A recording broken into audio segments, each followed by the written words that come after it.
season. It's spooky season. Okay, sorry. Okay, we're already live. We're waiting on a few guests. A couple of our panelists. I don't know if they're having technical difficulties or what have you, but yeah. So we're just waiting to get started. Figure we'll go ahead and go live. Maybe a few more folks will join in the audience. Could be. I will say, what is the purpose of this one again?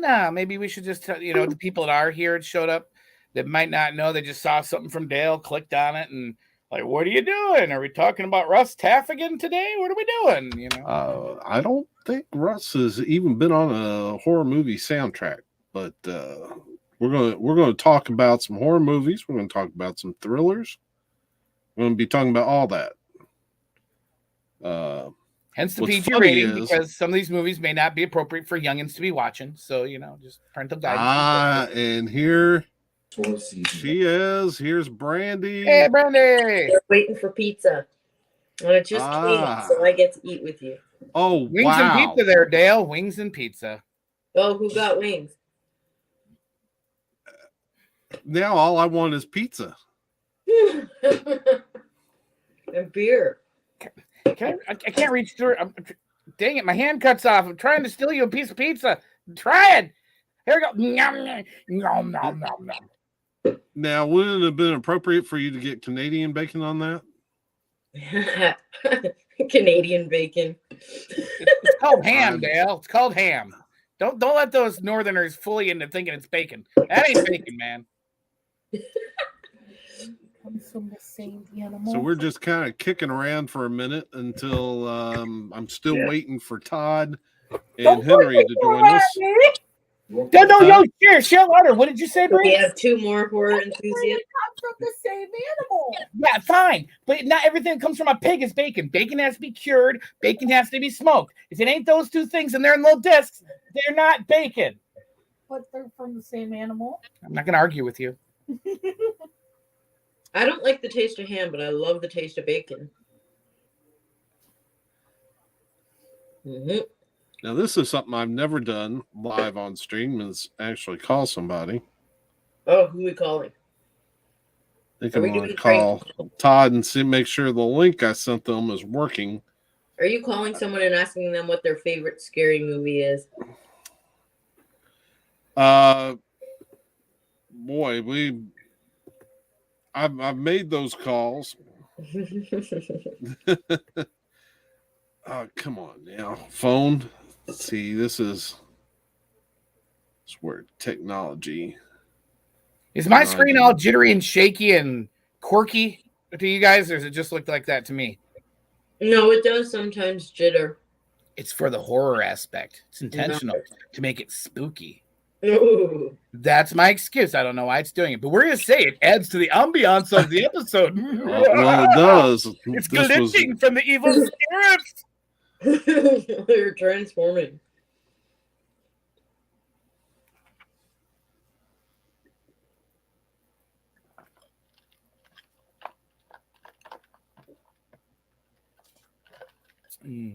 It's Steven and Steven.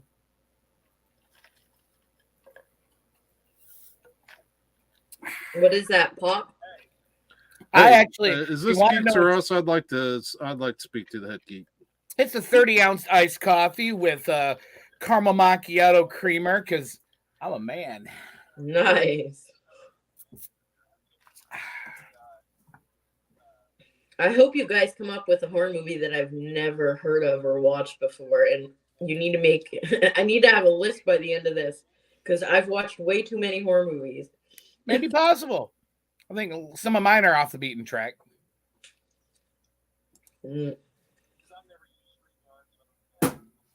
I'm guessing you probably have Evil Dead on yours. Or technically, you're 1/3 correct. I think you probably know the answer to that. No, you can just join. But did the link that I sent Blythe not work?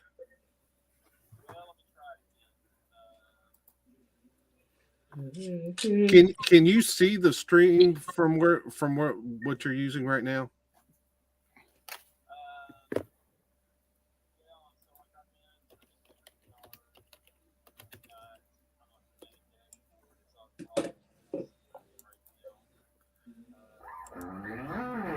I'm gonna put the let's see if I can make this work. I'm putting a link right in the comments.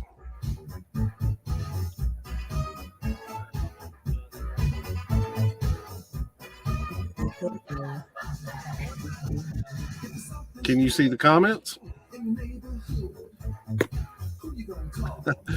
Mark G with a C ask if I'm really calling Ghostbusters. Hey, Mark!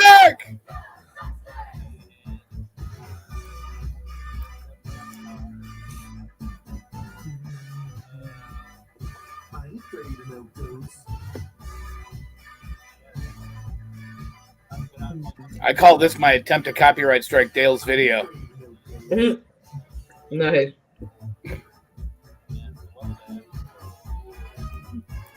I don't know. Could you guys even hear that?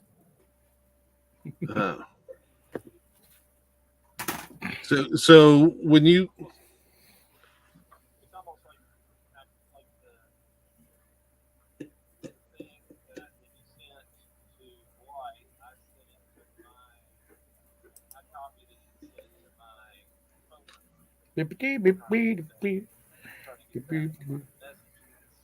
Something strange in your neighborhood. Who are you gonna call? A fourth person. We So got what else for Brandy. Halloween? She's eating some pizza. And Steve is acting dumb. A Tails live stream. What are you doing for Halloween? Where we live is at the end of a long street, and we're the only it's house going to YouTube in a 3 mile area because it's an industrial kind of but area. if you Trick-or-treaters but I think go to YouTube and Bree's see if you 18 can and she's too old see to the trick-or-treat, comments so we're and then probably just click in from there. a little bit of side of diddly. You got any plans for Halloween, Barry? No. You're looking for top 10 favorite thrillers. Move down. If you go to my channel and scroll down, you should see live streams. Actually, if you go to my channel page, you should see Dolph and Dale. Right. Dolphin Dale.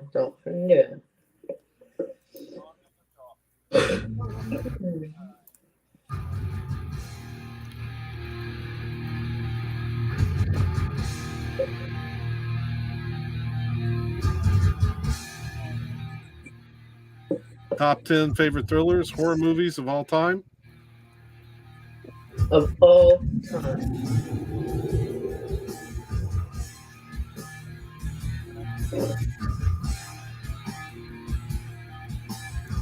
You don't. Let's see.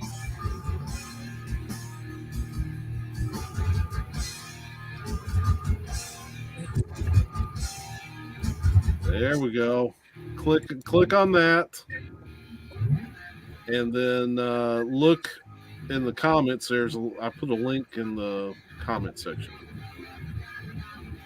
We're almost got a fourth. Looks like we're close. Yep.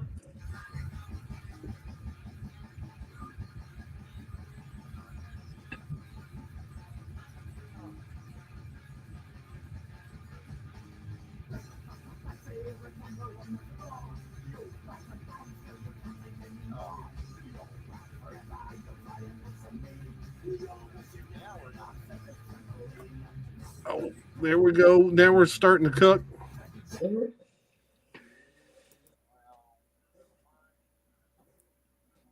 I don't even know if the music I'm playing in the background's even coming through, is it? I don't think I can hear it very much. Yeah. Here I am talking to two people. No, I'm talking to Steve. He was playing some music. I was playing some Lawnmower Death. That was Satan's Trampoline, which I thought was appropriate for spooky season. And that That was just for Mark G with a C because Boom. I know he knows Wow. in the chat. That who that Yeah, is. we got Hank 2. Or Hank Toe or Hank Ta. So You didn't okay. really think that through, did you? Let me nah. All right. Well, we don't Oh, need this. yeah. All right. So we got a crew now. Yeah. Good. All you that want to watch, 4 to 10 minutes, and then we can start the official stream. All right, 4 to 10. Okay, so we got 4 to 10 minutes to get all the butterflies out. Okay. Okay. So we're going to do this top 10 favorite thrillers, horror movies of all time. Let's take care of some announcements. Number 1, hopefully by now, if you've been watching, you noticed the little PG thing over there. It's by me. That I'm is guarding not so Steve can get all potty mouth. That's you're because full of poop. we are going to be talking horror movies, and some of the subject matter may be a little rough. And if you have small kids, might not be the most totally appropriate thing. Also, if life Making me nauseous, Brandy. You're making me nauseous. Stop it, Brandy. Make certain subject matter difficult. No judgment here. It may not be the most healthy live stream for you there. But Nope. But there are good live streams coming in the future. I do hope to put together a Christmas live stream this year. So, wow. Brandy is really trying to give me vertigo over here. Yeah, my thing keeps falling off. I have to use my phone. I'm Brandy. And wow, Steve. All right. You already look like you're But it a goes with 1940 the theme. horror movie anyway. So, I'm glitchy. all right. And then and then Todd just got body snatched. Yeah. So Yeah, he's gone.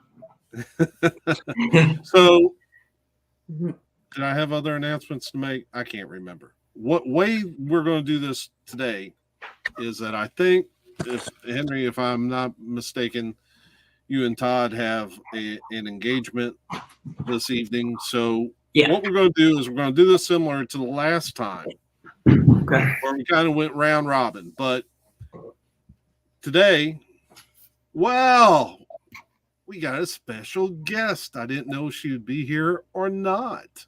Hey.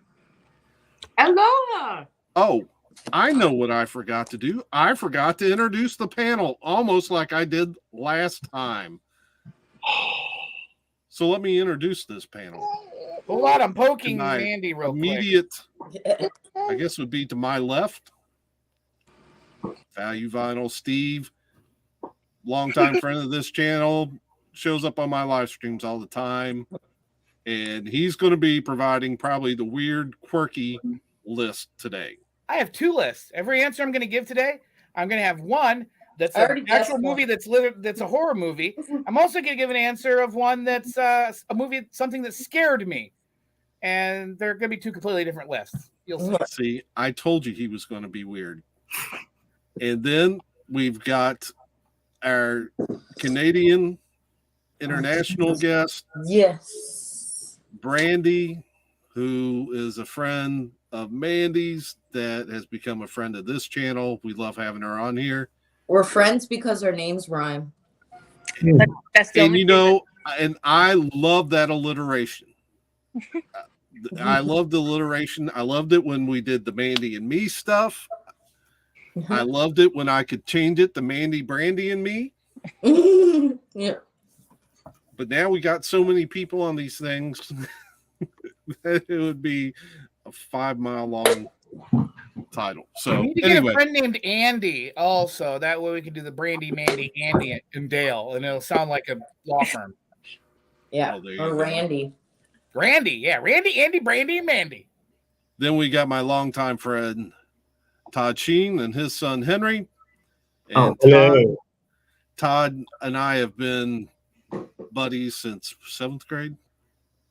Yeah. So we were younger than Henry when we met. We met before Police Academy series ever started. Think about that. Wow. Uh-huh. Yeah, that's that's a long time.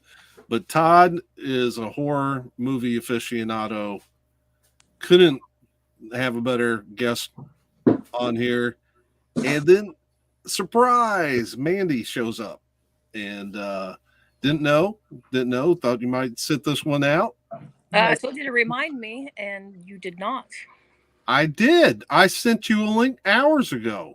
Yeah, hours ago. Hmm. I think the lighting's perfect for Mandy. Don't change it. Thank you. All right. Do you have a list? No, I don't have a list. I'm just saying hi. Oh, okay. So what I thought we would do with this is we do it round robin like we started round robin like we did. We'll do 2 rounds, round robin. Then I think Henry and Todd have a function coming up. We'll have to duck out probably right around 6. Okay. But you've got my list, and if you want to be my proxy to explain those. Okay. Well, what I thought we'd do is after the first 2 rounds, we'd let you and Henry go through your list, and we'll comment on them. And then if you all need to dip out, you can, and we'll finish the live stream doing the round robin kind of between Steve and Brandy and me, and and of course, and Mandy's. You're welcome to critique our list as long as you feel like you want to be on here. So our apologies too for not being able to stay the entire time, because we would love to be here for the duration, but prior commitment. So our apologies. I think a little bit's better than none. Thanks for showing up and helping us out, man, and being on. That's awesome. Glad to be with other horror nerds, man. Glad to be there. So we've got probably serious good list from Henry, Todd, and Brandy, the weirdo list from Steve, and then the lightweight list. You're from assuming, me. Dale. Wow, how do you assume? How? Okay, you've only known me for a few years, so yeah, I've known you for a minute. So if you're thinking I'm not really a horror movie person, I got you, because I got the lightweight list. I don't really handle blood and guts very well, and there are going to be some stretches on here. So let's kick off. Pick 10. So my number 10 pick. Since I'm in the middle, I'm going to count them down since I'm right, like front and center here. I love it. Okay. Number 10. I feel like 10. Yeah, there you go. 10. I'm going with 2014's Godzilla. Finally, we have the technology to make this monster believable. The Matthew Broderick one? No, I'm talking. Hush your mouth.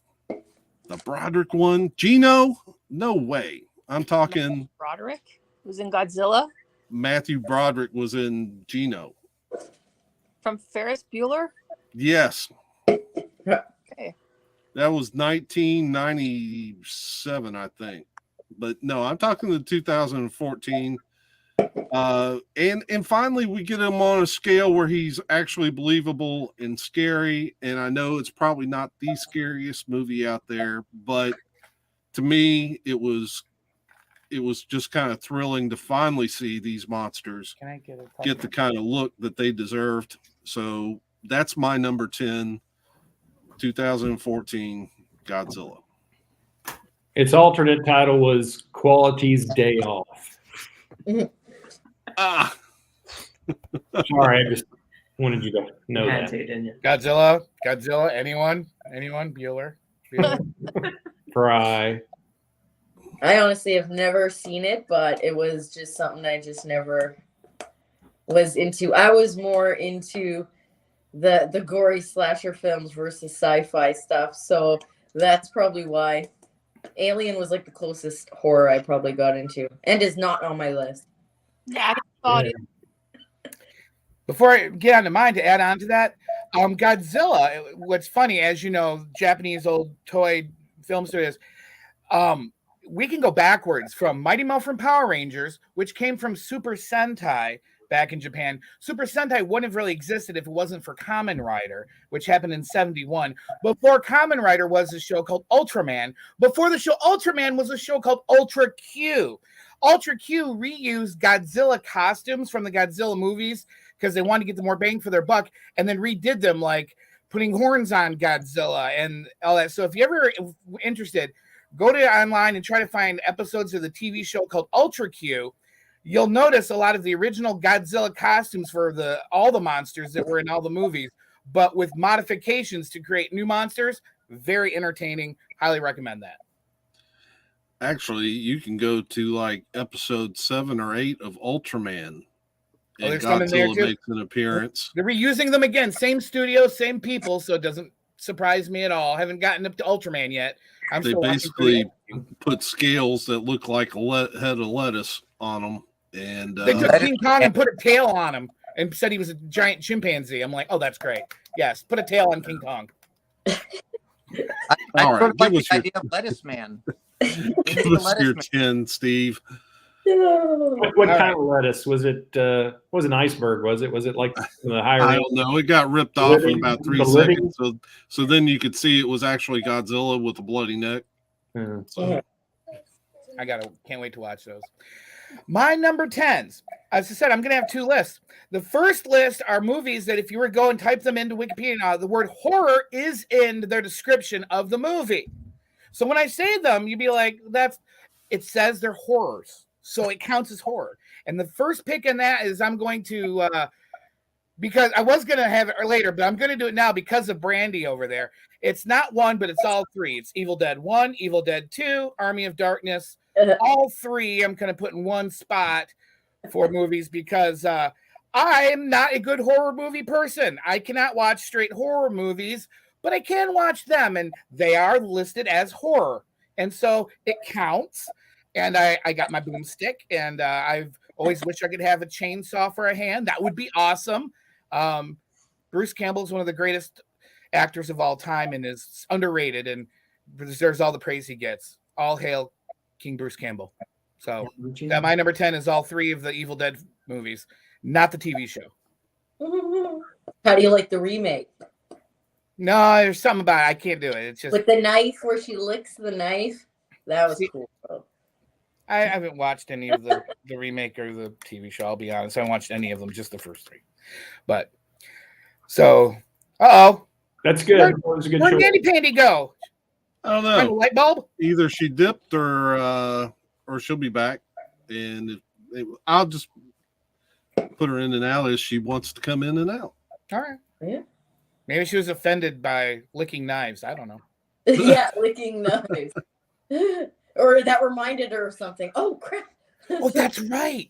She left the knife on there. Maybe grandbaby's around. Vin cut off his hand and he's in the kitchen bleeding to death. One moment. So, Brandy, give us your number 10. Oh, me? So this is just because I like kind of like psychological thrillers with gore. I love gore. And the more natural gore, I'm not too into the sci-fi stuff, but the more natural gore. So my 10th one is Saw 1. I remember seeing Saw 1 and I was just so like, it satisfied my tense. It was gory. It was intelligent, so it had a kind of cool tweak to it. Serial killer. It was somewhat realistic, right? Like it could happen. I mean, there's twisted people out there, but in a way it was kind of like, it also divided you because he was doing good kind of in his own way, so it's just pretty, I like that. So Saw 1, just when it comes to horror movies, I pretty much like the originals. I don't usually like sequels as much as the originals. The originals are always usually the best. So Saw 1. The thing about Saw, especially the first one, they got increasingly gory as they went along. And I think, when you look at James Wan's work, he tends not to go crazy nuts with the gore, not discounting Malignant. that's a different story. That went bonkers. Nobody expected that to be what it was. But I felt like the first one was you saw less of the sticky stuff. You might see it on the walls and stuff like that, but it didn't get as just gross and nasty as the latter ones did, in my opinion. Mhm.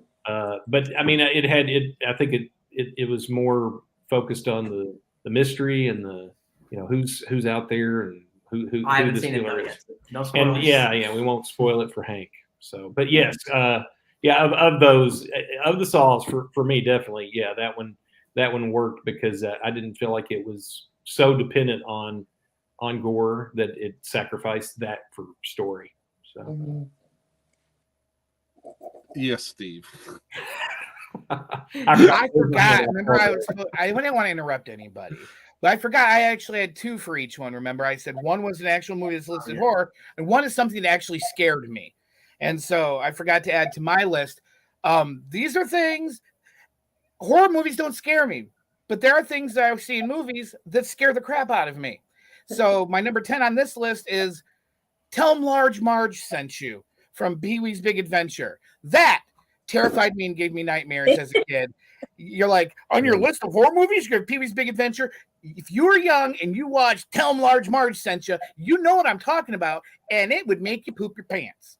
So that my number 1 answers are Evil Dead movies, Pee-wee's Big Adventure. And if you agree with me, do you guys remember what I'm talking about, right? I love claymation. Just bring it all on. Yeah. Yeah, I'd be terrified to go in a movie theater with Pee-wee. So Right. he is scary. In Florida. I think it's only in Florida that it happens. So, And that, if memory serves me right, wasn't one of your first forays into filmmaking a Mr. Bill? oh gosh, yes, it was. Oh no! And yeah. I don't know. You know what, Alan? I think maybe Alan's mom had that, so maybe Tracy has it. But yeah, we shot that in Super 8, and if you remember Mr. Bill, I mean, it wasn't strict animation. They might move their mouths a little or their eyes, but everything was Mr. Hands picked up Sluggo or whoever and pushed him over here. So we did the same thing. And I think I can't remember if maybe our Mr. Bill had a X-wing in it too. So we were cross-genring all over the place. But yes, that was our first foray into making flicks. Yeah. That sounds like a cinematic masterpiece. It does. It really does. I remember the one thing I remember is stomping Mr. Bill into Alan's carpet at his house. And all you could see was the old Nike Cortez leather shoe that I was wearing at the time. And I thought, product placement? I didn't even think about it, but it's right there. So, yeah. Give us your number 10, Hank. So I was going to go with a movie, but of course he had to show me Texas Chainsaw after I sent Dale the list. So I think I'm going to do a little bit of a switcheroo, and I'm going to put at number 10, I'm going to put The Ring. Is my number 10. And that's the American version or the Japanese version? The American. Okay. Yeah, it's acting's pretty good. I really liked, what no one expected the ending. Everybody remembers it. She was doing that the whole time, like jumping out of the TV, but it really builds up. And I love the build up. And yeah, it was super freaky for me. And I don't usually get creeped out at horror movies, but that one was really freaky. So I will say that movie, as far as a PG-13 movie goes, I think that's probably the most disturbing PG-13 movie I've ever watched. Insidious is pretty the American version. Freaky though. Insidious, and it is, but I don't know. It's just there's something about The Ring. Watching It's it, creepy. I've seen the Japanese version and really enjoyed the J horror version a lot, and some of this, some of the sequels, but this one. Really. I mean, it just nailed the tone, and it did it, without being just derivative of everything at the time. Of course, it was also, in American film, let's, if we don't have anything interesting to do, let's go rip off some other genre from some other country, and that's usually what happens. And how many J horror remakes where they're from 2000 going With Grudge. quite a few. Grudge was pretty. If you guys seen The Grudge, that was when that was remade.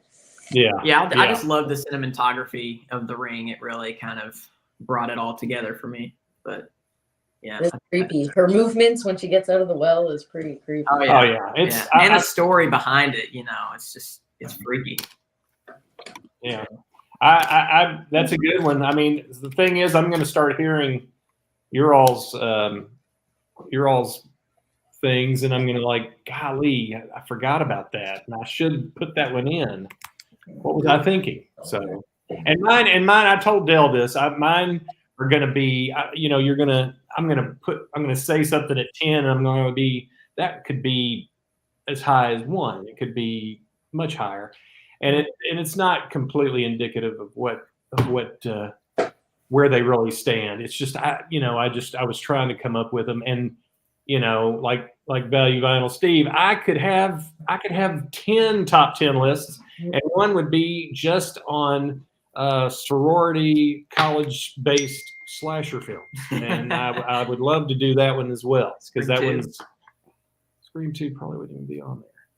It'd have to. Scream. How could it beat out The Initiation or some of these others? So anyway, my 10, the 10 that I'm saying is not necessarily fall in 10 spot, but is Dawn of the Dead from George Romero. And it's horror, but in a way it's not. It's more, the scares in it are, I don't know. I think the scares are coming from being like squeamish maybe. It doesn't have a lot of suspense. It tells a great story, and it just feels like it's a super low budget movie, but it tells a good story, and it feels like a big budget movie. Was that the one in the shopping mall? Yes. And that's the 78 version, 78, 79 version. Savini shows up in it. He also did all the effects. I mean, it's a great movie, and George always had that subtext for a lot of his films, and this was no different. But that's what I'm putting number 10. And I immediately always say, that should be higher. And it probably should be higher. But if we were doing zombies, it would be number 1. Actually, it would be number 1 through 5. I just put it in 5 times. You did get some support, Steve, for Large Marge. I knew Eric would show up, and both of his comments are great. Thank you for helping support my Large Marge is terrifying. She is. And of course, talking about The Ring. Yeah, if she had crawled through my TV, I would have dumped 6 for in her dome. That was. I'll be right back. Such a creepy movie. Oh yeah, loved it. Haven't seen sequels, but so we're gonna keep rolling with the number 9 picks, and like I said, lightweight division. Here we come. I'm going with 1922's Nosferatu. And where a lot of the older movies, I think, maybe lose their scare factor because, technology wasn't what it was back then. Max Schreck is creepy as can be. I mean, just looking at the stuff, at the footage of him, he's as creepy as he can be. Now, I will say that I have a newer version. I prefer the 100th anniversary version because it's got a new score, and I think the new score helps kind of cover a little bit of the. I don't know. Purists may hate me for this comment, but I think the new score kind of brings it a little forward, just enough to kind of cover up the fact that it's such an old film, and being silent, it maybe just doesn't have. But I still say Max Schreck just absolutely creeps me out, and so that's my number 9. 1922's Nosferatu. Did you see the episode of SpongeBob that he guest starred in? No, I haven't. There was a Halloween spooky episode where throughout the whole episode the lights keep turning it off and on, and at the end they go, well, who's actually behind it? And they look to the right, and it's Nosferatu from the show, but with a goofy smile on his face from the old 1922 movie. And they're like, Nosferatu, like because he's been pulling pranks the whole time. And I just love that they used the old Nosferatu in a SpongeBob episode. That's just great. Anywho, look it up. I'm not kidding. I'm not lying. I wouldn't make this stuff up. I make up cornier stuff than that. So I'm on to number 9 then, Dale. Is that what you're saying? Can I say one thing about Nosferatu real Go quick? for it. And Max Schreck is perfect in that. I don't know that he did anything afterwards, but he looked the part and was creepy as all get out. He plays Nosferatu first. And then we get Klaus Kinski, another strange person. And then we've got Willem Dafoe in Shadow of the Vampire. So the 3 people that have played that part, you look at them, and they're not your typical. I guess Dafoe would be the most, Can't go wrong with Willem. Yeah, It's great. yeah. But you think about it, there's something a little off about all of them, right? Especially Klaus. Gosh, what a mess. Anyway, but that's all I had to say. I'm sorry.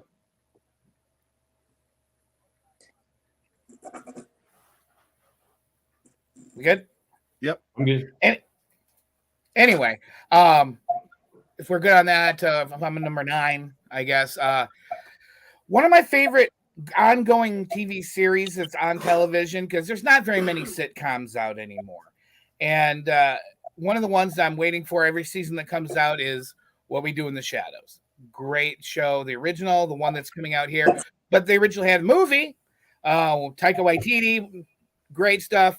And the movie, and of course, if you're not familiar, it's like if The Office was mixed with a vampire show, and you kind of go behind the scenes and hang out with the vampires. And I love the movie and love the TV show. So, but the movie counts, and it's considered a horror comedy. So there we go.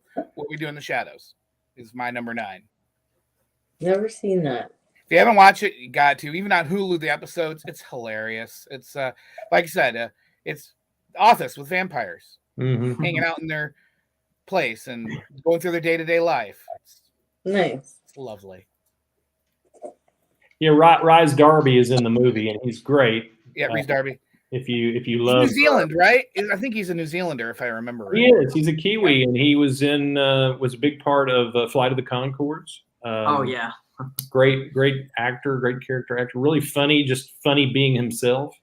But he plays the leader of a faction of werewolves in that movie. And they were talking about right after What We Do in the Shadows comes out. They were talking about doing a follow-up, and it was going to be called We're Wolves. I thought, what a great title. Werewolves. Yeah. He basically plays the same part, like in every role that he has. He plays Pretty himself. much, yeah. It's great.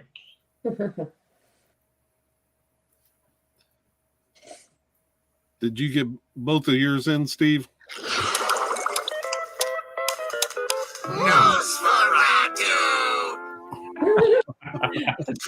Anyway, and then my one that really scared me, the tunnel scene from Willy Wonka. That terrified me as a kid. Again, more than any horror movie could. I was psychologically damaged by the whole tunnel scene of Willy Wonka and the Chocolate Factory.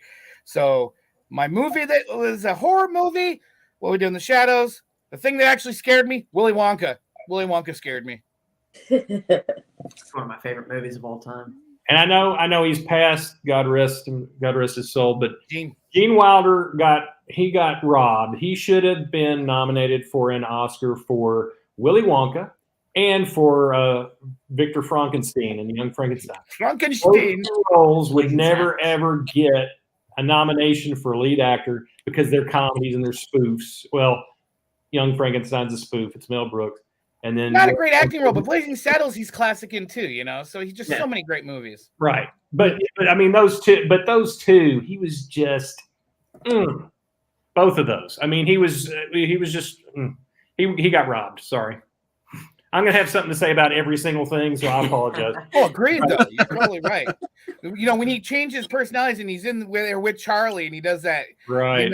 this whole personality flip, but it's just the nuances of the acting. He does such a good job. People say it feels like he's just being natural, but it's acting. Yeah. Amazing Anyway. man. Yeah. Yeah, what a great movie. See, Weinbender agrees with me again. Tunnel scared the mess out of him too. Homeboy's around the same brain length as me.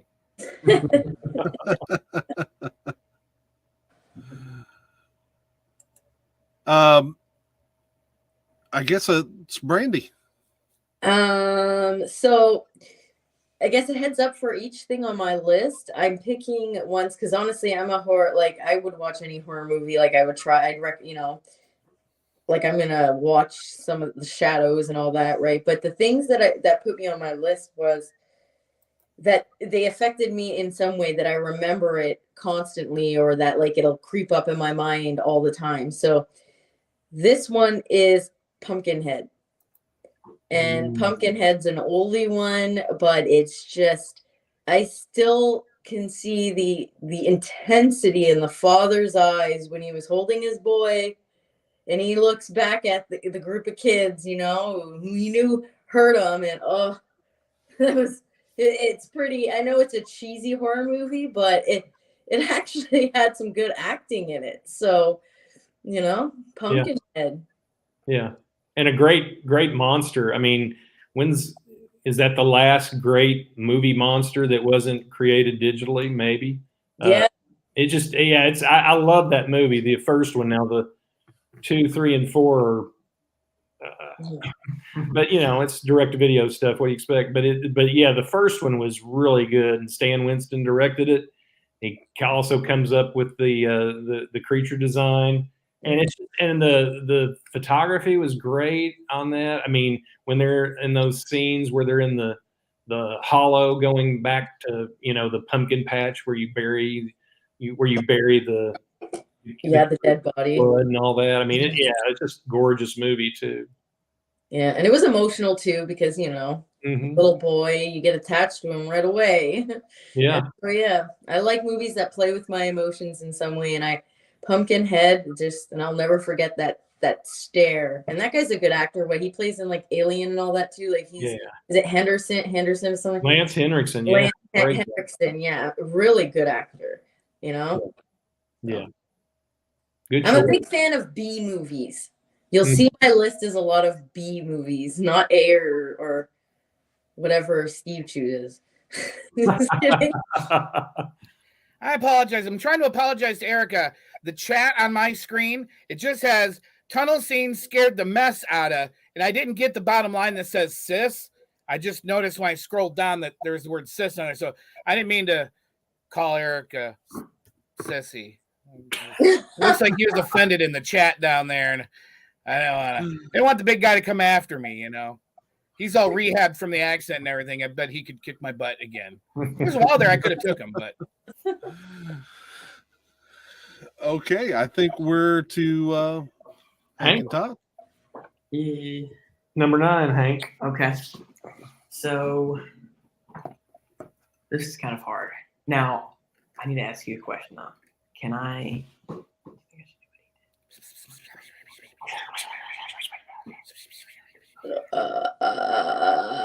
do whatever you had planned. I got to find my list because I can't remember what it. I'm absent more than I'm here. Okay. Yeah.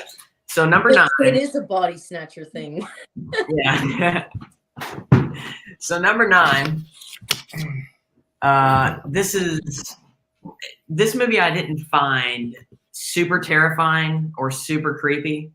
But it's really enjoyable for me. I've seen it tons of times. And there's a couple parts that are pretty freaky. And it's a super well-made movie. And that's John Carpenter's The Fog. From when did that come out? 1979. Okay. Right after Halloween. Yeah. So I think it's kind of underrated, honestly. There's like a couple of movies of his that people really look at. And then there's some that are kind of hidden under the sand. But yeah, that one I just find super entertaining. Super good story. Really good acting, I thought. Mhm. And the cinematography again is great. Really enjoyable movie for me. Classic ghost story. Yeah, it's great. Yeah, I know I'm changing my list from what I sent Dale, but yeah, it's My top 10 list is really just 10 in no particular order. So Yeah. I'm just doing them as they come. So Yeah. I think there's other people here that have like, I got 10 of them. The orders just for numbering. Yeah, I mean, I think given any, whenever you make these lists, there's always stuff that, talk to me tomorrow. My list might Right. be different. yeah. And also, I wanted to add, Dale, this is for you and also for Eric down there in the comments. We did try to kind of get a hold of Beth to be on here. We weren't able to get a hold of her. But if guys might remember, she actually gifted me the vinyl soundtrack for the movie The Fog. I got that on vinyl, and it's all the cool blue and white misty swirl vinyl. Oh, it's beautiful. So It's a if you're great watching, soundtrack. Beth, thank you for that record. It's appropriate because we're talking about the movie. Oh yeah. And a great soundtrack. Oh yeah. An That's excellent got to be soundtrack. one of my favorite horror movie themes. So good. I'm gonna go my number 9, and which is different than the one I sent you, Dale, because I'm me. But number 9, I'm gonna put Black Christmas, and that's the 74 version. And that really, you could say, people say Halloween was the first slasher movie and started the craze, but really a lot of what happened in Halloween, some of that same subjective camera work, eerie music, all started kind of in Black Christmas. And the guy that Bob Clark, who directed Black Christmas, also directed Christmas Story. So he's done 2 Christmas movies. One was really funny, and one was really terrifying. But Black Christmas it's one that I can watch over and over again because it's got excellent acting. Margot Kidder's in it. John Saxon is in it, and John Saxon deserves a special place in everybody's heart because he's so wonderful. But Black Christmas is I love the way it starts. You get right into the story and right into the terror. And it's just a really, and the ending, golly, it's called, there's sellout endings and then there's Black Christmas, and it doesn't sell out at all. If you haven't watched it, it's really, really good. A lot of people watch it around the holidays. Watch it around the holidays if you don't feel like being uplifted, is what I'm saying. It's really good. It's a really good flick. And again, I've got it at number 9, but it's like, it could definitely be so much higher. All right. So I think what we'll do now is let Hank and Todd give us the rest of their top 10s. Just kind of give us an overview of your list there, and that way if you need to dip out you can, but we certainly are thrilled to have you here. Absolutely. Oh yeah. I'll let Henry, if Henry you want to go through from your 8 to 1. I'll just go 8 and you can go 8 and just go back and forth. Okay, this might be a nightmare, but okay. I just want to see what you have. Oh gosh, it hurts to choose between the two, but because one I just saw an hour ago, and the other one I saw several months ago. Recency bias is a thing. Yeah. Always. I think number 8, I'm gonna have to go Texas Chainsaw Massacre. Really? Which ones? Yeah, which one? There's so many remakes. Definitely the first one. The original. It was crazy. Just before I watched it, he was telling me, you watch it and you know that the things are happening, but they don't show you that the things are happening. And after watching it, I kind of saw what he was talking about, and it really delivered. The ending was nuts. Really, that's really the movie that kind of started all that. That was before Black Christmas, right? It was the same year, actually. Yeah. So, yeah, it wasn't really a slasher per se. I'm Yeah, I loved it. Is pretty good acting for the budget and everything. Pretty low budget, Yeah. even for the time. But yeah, I loved it. It's great. And actually mine actually showed up in that same category. Was at number 8 was Texas Chainsaw Massacre, and we watched it again. We just finished it before we started this. And the thing I guess I didn't remember since the last time I started is how frantic it is. It's a frantic movie. It really, other than when the slow start up and then you build to the group going to the farm. But once you get to a certain point, it's like they step on the gas and it just goes nuts.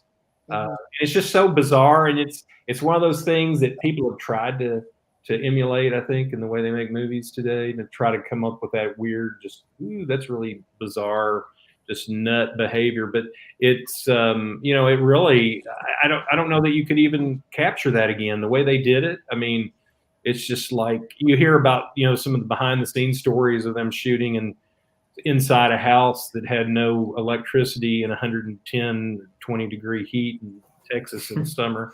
So you think, well, that might contribute to some of the performances, I guess. So Probably did. yeah, great movie. And, you have an iconic villain that's comes from it. Yeah, that was another thing. It was yeah. crazy. If we could just, if we just look at the last 3 or 4 movies that were made, we'd be all right. So. What I find with Texas Chainsaw, and they do with some movies, even My Freddy, is I like the originals because they're based on sadistic killers and serial killers, and they were in a way glorifying evil. Nowadays, it's like they're trying to make us empathize and sympathize with the characters, like with Texas Chainsaw and Freddy, as if like, no, we need to understand them and they're not as evil, and they're trying to it's like, no, no, the originals, they're evil. Just let it be. Don't try to make an evil character. Understood. Some people are just evil. Jason Voorhees, okay, you can kind of make a whatever story, sad story about, right? But not the other ones. I mean, especially My Freddy. Like, come on, how more evil can you get? They're trying to make you feel bad for him. Yeah. Did you go to the Mandy School of Cinematography down there? I was just curious what happened. I tried lighting you up with my phone, but you're no. I don't know if Mandy went over to your house and she just sucks the light out of every room she's in, because she does. And I didn't know if she stopped by or anything. Oh, okay, that's a little better. A little better now. It's all right, cool. I thought you were going for some kind of Bride of Frankenstein vibe with your stacked hair in the dark. Yeah. All right, Henry, number 7 for you. So number 7 for me is going to be The Omen, 1976. Crazy movie. There was one scene, and it was like 60 seconds long, and it felt like it lasted an hour. When he gets impaled with the pole, that was super freaky. It's like every scene got freakier and freakier as it went along. Acting was great. I really liked the setting of it. Really grew to the characters, which, if you haven't seen it, watch it. Really good movie. I loved it. I guess maybe you would call it, maybe a lighter Exorcist. But I haven't seen that, obviously. But I really like that movie. Has a lot of rewatchability for me. But yeah, it was great. I really like that one. Did your dad to check your hair, the back of your hair? Yeah, that's 666. I mean, now I think it's even scarier when you have a son, because I have a son, and when he's evil, and I look at him and I'm like, Damien, like, like Omen child. Yeah. I actually checked his scalp at 4 a.m. so he wouldn't wake up. Yeah, there you go. Yeah. My number 7 is going to be A Nightmare on Elm Street, original. And these are all. I mean, a lot of this. You look at these, and there are a lot of straightforward, popular culture type movies. But as I said, I've got another list that you'd probably say, what's that from? But Nightmare on Elm Street was great. I remember going to see it in the theater in Mhm. I believe it was winter of '85. I think it came out the November before that. And back then, movies would stay around a little bit longer. They would eventually make it to a theater, or they'd eventually make it to Kentucky, because they might have, I don't know, less than 1,000 prints to send out to theaters, and so we saw it. And great movie. I'm a Wes Craven fan. I'm more of a John Carpenter fan, but I do like Wes Craven's work, and I thought this was really good. It created a great horror icon. And I'm saying that even thinking about Nightmare on Elm Street 2, 3, 4, 5, 6, where all he does is crack wise. But it's still Robert Englund is really the only person Brought that him to shouldn't life. play that role. Yeah.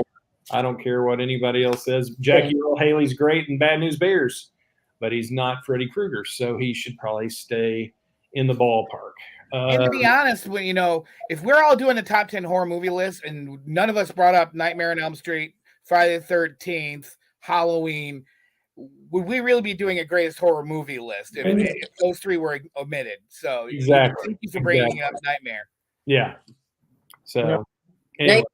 Nightmare. I could go on all night about Nightmare because they know how much I love Freddy. But yeah, the thing that is absolutely amazing is he is a creative killer. The fact that, because anything could happen, and the fact that he doesn't kill. The one thing that does get tiresome of Jason and Michael for me is, he can only crush heads and stab, and so so much. But Freddy, he's creative. You got hearing problems. He'll getting high, prime time. Like, he kills you in your most unique way. You can't, who can compete to that? It's so creative, and he's so evil, but you still like him. Yeah. He's such an evil guy. Yeah. You can't watch movies without thinking, hey, I bet these writers are laughing their butt off writing this. It's supposed to be scary, but everyone's cracking up. Come on. But it's still creepy. And then, big names got their start from things like, look at Johnny Depp with Nightmare on Elm Street, Kevin Bacon with Friday the 13th. Like, there's, some big names that started from little B horror movies. Yeah. Good choice. Very good choice. Thank you. Number 6 for Henry. This one's hard. I think I got to give it to Thanksgiving. You haven't even seen Thanksgiving. You can't. Just kidding. Okay. Number 6, I think. This one's hard. Again. There's like 3 in my mind, but I think if I had to go with enjoyability on this, I got to give 6 to Psycho. Original, 1960. Can you say a bad thing about that movie? It's everything about it's great. And I guess most people my age wouldn't say that, but I loved it. It really started the slasher genre, really. In kind of, it was very different, but kind of ahead of its time. It was a great movie, so I love that. You could definitely say it opened the door to where we moved away from sci-fi horror, where everything was radiation centric. So yeah, it was definitely. Wasn't it taboo too with the shower scene back then? It was very Yeah. The one that I mainly watched was the Vince Vaughn and Hesh one. That was wow. And there's shot for shot remakes anymore. Yeah. If anybody ever to ask, you just point to Psycho 1998 or whatever year. So, my number is it 5? 6. No, 6. My number 6 is Fright Night from 1985. I loved Fright Night. It came out right in the middle of all the slasher craze. Well, most of the way through the slasher craze, and it was about vampires, and it felt like you were watching a Hammer movie at times, because there was this whole Peter Vincent vampire killer thing going on. So you had Roddy McDowall, who was actually in some of those movies back in the 60s, playing the vampire killer and the TV show host. So I've always liked that angle of it. And then Jerry Dandridge is a great vampire. I mean, he was just Chris Sarandon played a wonderful part, and and well cast all around, just a really good cast. And it was very suspenseful and some really good effects that are dated now, but still at the time are really neat. But yeah, I loved Fright Night. Good choice. Number 5 for Henry. Number 5. I don't know how they're gonna feel about this one. They're gonna love it. I love it already. Coming. Number 5 for me, I got to go with Scream. The original Scream. It's great. I loved it. He has different opinions on it, but I appreciate really it liked for what it is. But I think one of my favorite things about it was the nods to all the horror movies, and I just loved everything about it. The acting was great. I really liked the story. It was just fun. It was a really fun movie to watch. I loved it. Maybe it's just me, but there was a time, right, when Scream came out like that, and I Know What You Did Last Summer. There was like a thing where if it wasn't a sequel to a well-established franchise, there were not a lot of horror franchises that were out there that were making money and selling tickets in the movie theater. And to me, I feel as though Screams kind of started a new generation or a new movement of horror movies actually being in the mainstream versus being a direct-to-video type thing. And maybe I'm wrong with how it's working in my brain, but that's how my brain kind of remembers it, as Scream kind of revigorized the community. But yeah, there was just something about how he really just brought back the slasher genre in the 90s in a different way, new way that nobody had really seen before.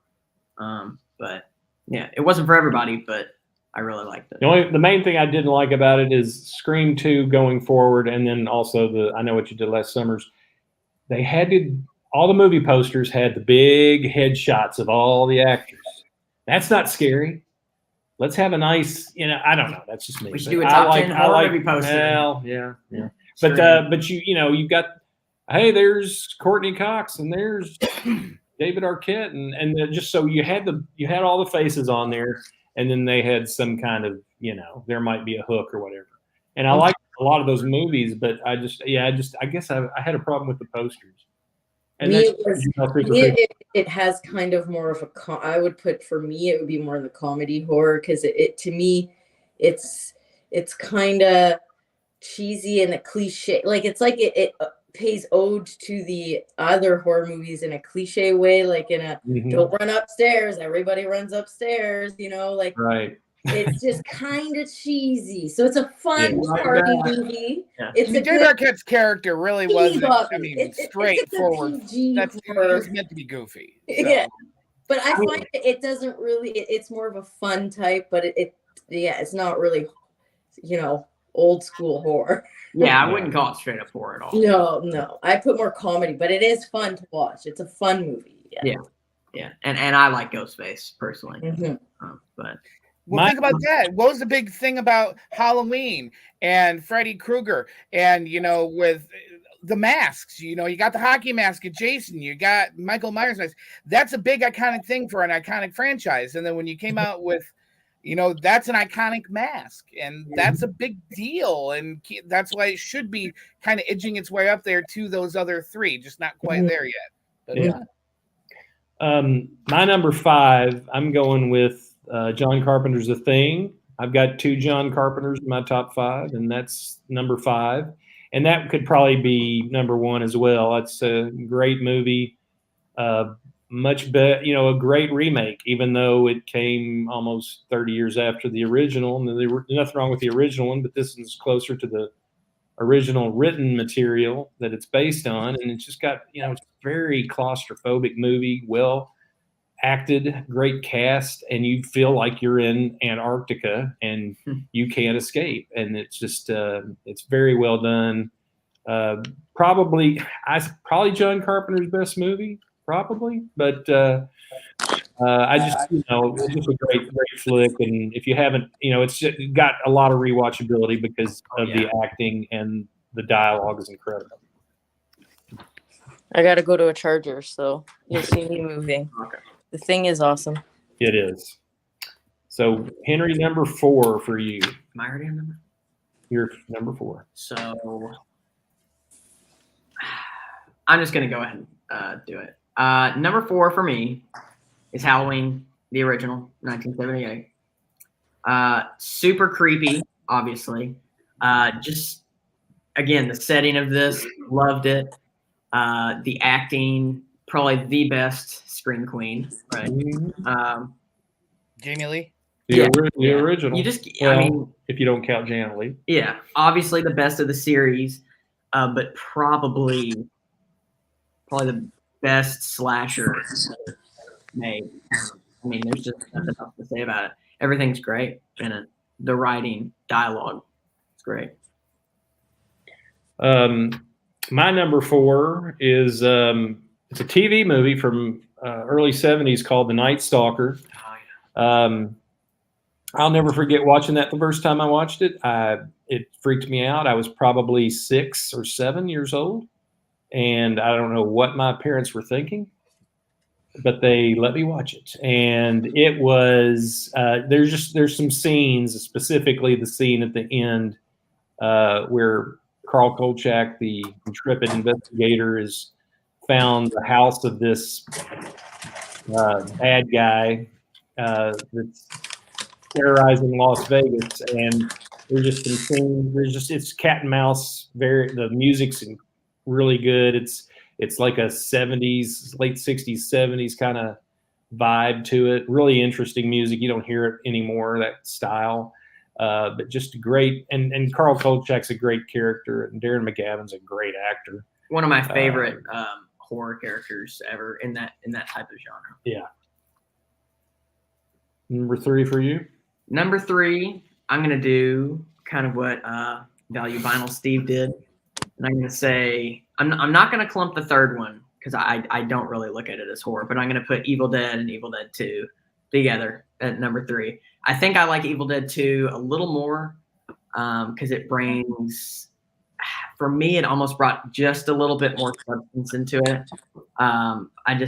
There's more iconic moments from that than the first one. First one's scarier because there's just everything happens so fast. It really moves super quick. But if you look at most lists of best horror sequels of all time, Evil Dead 2 is right always at the top of. A lot of times horror sequels, they drop off after one and they progressively get worse. And Evil Dead 2, I think it's better too. I think it's slightly better.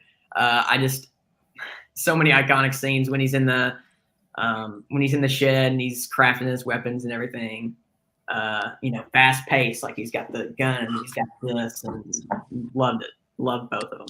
Ooh, look at Brandy. She's looking evil.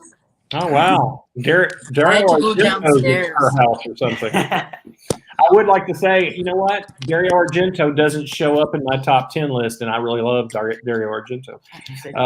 Well, I thought he would show up in there, but he might tomorrow. But my number 3 is Evil Dead. I've got the first Evil Dead, and I remember going to see that in a drive-in. I remember they started it before it was completely dark, so you didn't get to see the very first because there was the glare from the sun on the horizon. So we had to kind of figure out what we thought happened in the first 3 minutes of the movie, and we were fairly close, I think. But I like the first Evil Dead. Feels more like that's straight up horror. It's a drive-in type movie. There's comedy in there, but you got to look for it a little closer. There's a lot of Three Stooges references and stuff like that. I love Evil Dead 2, and I think Evil Dead 2 is a great flick. But if you think about it, it's really just a remake of Evil Dead. They've just shaved off some characters and added some new ones, and they've changed few things around. But it's basically a remake. It all takes place at the cabin. But Evil Dead, for me, it's just the camera work's incredible, very innovative for the time, and they're shooting on 16 millimeter, and they're out in a cabin in the middle of nowhere, and their cameras freeze up, and they have to wait till they warm up before they can start shooting again. They've got Karo syrup on their skin, and it's really cold Tennessee winter, and it freezes and pulls their arm hair out. It's great. It's great stories about all that. So, but yeah, Evil Dead for me, number 3, without a doubt. Number 2. So this is my third John Carpenter, The Thing. I watched it last night for the second time, and like you said, dialogue is incredible. It's like every line is on point. What a great movie. Cinematography is probably my favorite cinematography out of the 10 films that are in my top 10 horror movies. Is probably my favorite cinematography. Love the setting. Dialogue's great. Love every character. There's not a single bad character. And just the story of it. I mean, to think, most horror or most movie critics, stuff like that, they don't really respect the horror genre like they would others. And that's definitely an exception because it's just everything about it's so well made and well done. And really rewatchable for me too. I love that movie so much. But yeah, it was great.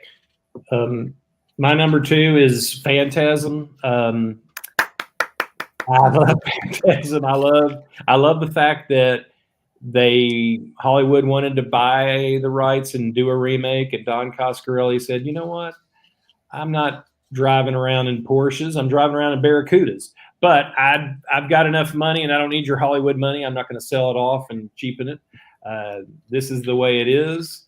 I can go to sleep at night knowing that I didn't sell off Phantasm to make a quick buck, and you turn it into some, whatever that isn't what the story is really about."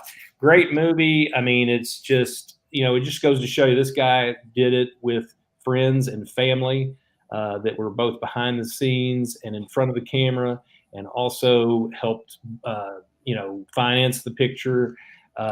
They shot it over the course of several years. The kid grows up right in front of you. I mean, he's obviously taller from one scene to the next, but it's just well made and just so. I mean, this is 5 years before Nightmare on Elm Street. It's got a very dreamlike quality to it. Feels like the whole thing feels like a dream, and just very well done.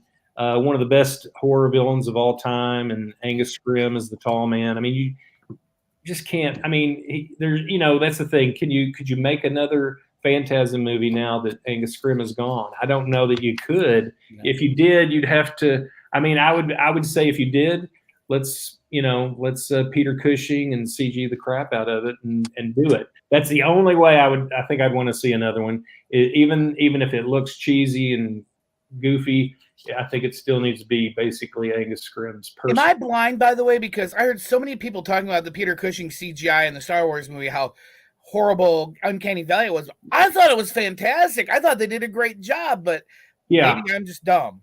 I didn't think it was that bad. I mean, obviously you look at it, and for those of us who even knew who he was, I mean, I knew who Peter Cushing was. Most of the people in the theater probably didn't know that, but I knew who he was, and I saw it, and I'm like, wow, that's really impressive. And I mean, I thought they did a great job with it. It looks like probably the most advanced video game graphics that we probably have in a video game right about now. Hopefully, that's probably what it looks like. But yeah, I mean, it didn't bother me. Peter Cushing CG'd in that didn't bother me, it really didn't. So I'm glad they did it, because I thought it was a nice ode to Peter Cushing and his legacy. So you're number 1. Yeah. You are number 1. Horror movie is The Shining. Absolutely amazing. It's my only full 10 out of 10 horror movie. The Thing's really close, but The Shining is in every category. It's 10 out of 10. Obviously, the visuals, amazing, because it's Kubrick. The setting, absolutely love it. And the characters, love it. There's just something about that, like, cabin fever vibe to it, that just makes it mess with your head. It's a perfect movie to watch. And if there's a snowstorm outside, especially the ending, and just everything about it is, it's really about the slowness of him going into madness, and that's what really, I just love everything about it. It's a perfect movie in my opinion. I think it's Kubrick's best of what I've seen. But yeah, it's amazing. I absolutely love it.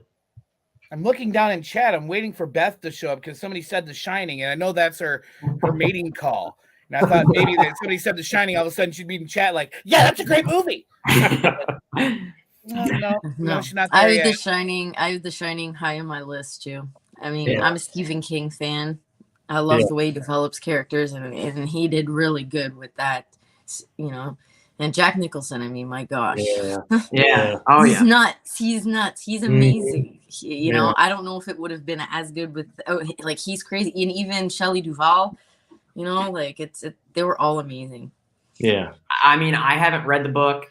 You know, obviously Stephen King wasn't a fan. And I get that it was redone in a way, but I guess since I haven't read the book, I kind of look at it as a different way of realizing the book is different, but looking at it at a totally different standpoint and looking at it as a different story. Well, the books usually are just way more gory. Like in Misery, it wasn't a hobble. Like she cut off his leg and then torched it, and she like ran over the police guy with a lawnmower, not shoot him down the Mr. stairs. Man. So they toned it down a lot. Like even in the book, she crushed a rat, you know, and they didn't put that in the movie.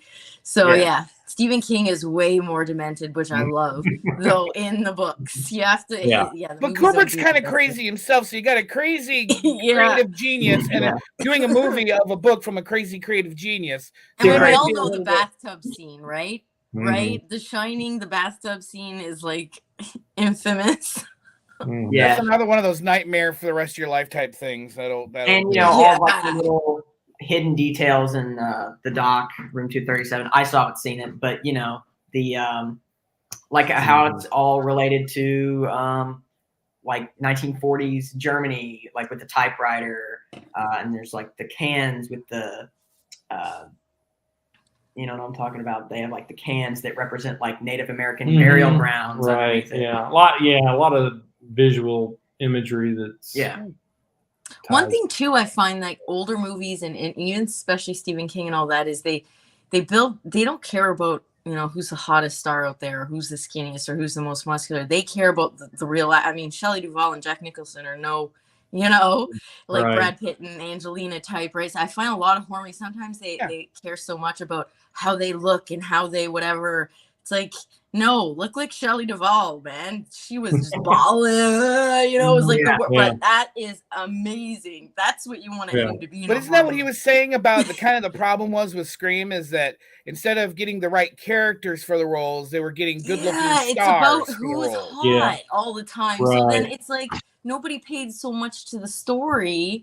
They cared. You know, it's just And of course, when you're a beautiful person, you're too embarrassed to look bad, right, on film. So you can't have the Duvall. You know, look, they got. Am I pretty crying? It doesn't make So The Shining was good. She was great in it too. Amazing performance. Even though she was kind of pushed into it. I mean, She had nightmares or something after that, right? She had issues. Yeah. Well, my number one, and then we're going to have to get off. We've got to actually go and scare people in a field. Yeah. And we're going to Make your own horror movie. And it's probably going to be really cold. So anyway, but my number one is Halloween, and I'm not going to really talk a lot about it because we all know it and love it, and Henry's already talked about it. But for me, that was a movie I was obsessed over when it first came out. I didn't see it until 1981. I watched it when it was on TV. NBC showed it on the night before Halloween. And so I got to see it on TV. I was 15 years old. I watched it in my house. I remember being so scared that I walked and watched it from inside the well-lit kitchen. My sister saw it in the theater when it first came out. She told me about it, and I obsessively talked to her about it over the years and said, well, what had happened in this scene, and how did this happen? What did the mask, all this stuff. And she got really tired of that really fast, but she was nice, and as good sisters are. But I loved the movie and was just I don't know, I was just drawn to it. And then after I saw it, I was even more in love with it. And I think as far as scares go, it does so much with so little. You see him a lot, and you see him in the daytime. Yeah. But you don't see anything that he does until the last 20 minutes. Everything you see his handiwork, but you don't see him actually in action until he starts chasing her out of the house. But are we all in agreement that movies, the older movies like Psycho and that suspense is where the horror is at and not in the blood and gore and jump scares? Oh yeah. Yeah, and they have good music too. Like they use Yes. piano. They have good scores. Like they're very, very. Yeah, I would love to go to one of those like Halloween movie musical things. Mhm. Like it would be Yeah. amazing. One of the Yeah. creepiest scenes from Psycho, in my opinion, was when he was right outside of the motel and he was looking at the car sink down in the mud. And I mean, he's eating those like animal crackers or something. I don't know. And he's Some just like- candies. You're looking at him, he's like, he's insane. Yeah. It's such a great actor, perfect actor for that. For that role. Who was it? Anthony Perkins? Was that the original? Yeah. Psycho, Yeah. Yeah. Listen, we hate to go, but we gotta gotta get go to the here. corn. We gotta get to the corn maze, kids. We gotta get to the corn maze. Thank Anyone you just say Children of the Corn? for joining us in this. We had a blast. Oh yeah. And hopefully we can do another one. I will do cheesy bad horror movies from the fall of 1987 if you want. I'll do whatever. You just let me know. Oh yeah. Well, thank you for being here. I knew that I wanted to get some good I'm such a lightweight. I'm sure people probably thought my screen froze there for a minute. I almost thought about doing this just so people could see my breath and know that I'm blinking over here. Dale's still alive, everyone. But Yes. I appreciate you coming in and helping add to the content of this video. We had a blast. It's been a pleasure to work with the talented group that is on this StreamYard joint. Yeah. So Oh yeah. It's Anyway. been fun. yeah. A lot of fun. We'll talk soon though, and I look forward to watching the rest of this. We'll get to it after we get through our corn maze days. Oh yeah. You all have Nice fun meeting you. tonight. Yeah, nice to meet Nice to you, meet you. Brandy. Nice to meet you, Steve. You all have a great rest of the show, and we'll talk to you soon. Me Same Love you, here, brother. Matt. Nice meeting you too. Sorry. Thanks, Steve. Nice meeting you all. Dale, take it easy, buddy. Love you, Love you, you. brother. See you, All Dale. that See you soon. cold coffee with the mocha cappuccino creamer in it just goes right through me. And As it would. So, all right, good show, you all. See ya. Thanks. Okay. and then there were 3 Genesis. Sorry. Yeah. And man, it was good to have them on though. Yeah. Todd really he's been that way ever since I've known him. He and another friend of ours, the Alan Ross, who passed some years back from cancer. The two of them would try to get me to watch horror movies, and so when I put this together, I couldn't help but think of him to bring in. And okay, so let's jump back in this little. If I met the guy, I'd be like, he'd get along with Dale real well. And he Oh did. yeah, and he is always trying to get me to watch more stuff. So anyway, in a few of the things I've actually seen, there'll be some really legit horror stuff on my list, but I left I may my get list. some blowback for my number 8. I think Brandy's in the middle of the Blair Witch Project right now. There, I don't know, but she is vibing answered over her there man with tonight, all man. the different color lights and the Bride of Frankenstein hair and the so all right. So let's start our 8s. And this one I may get some grief over. That's okay. It's from earlier this year. And this character has got, even though we'll never get a true horror movie with this character because the character's too big. They'll never go past PG-13. Not with a feature film. And that's the Batman. But I thought The way it's filmed, This- it can be horror. I get that. this new film with Pattinson, Haven't some of the murders in it are just, especially that opening scene where the killer is in the room and the person doesn't know it. And then the whole middle scene with the bomb.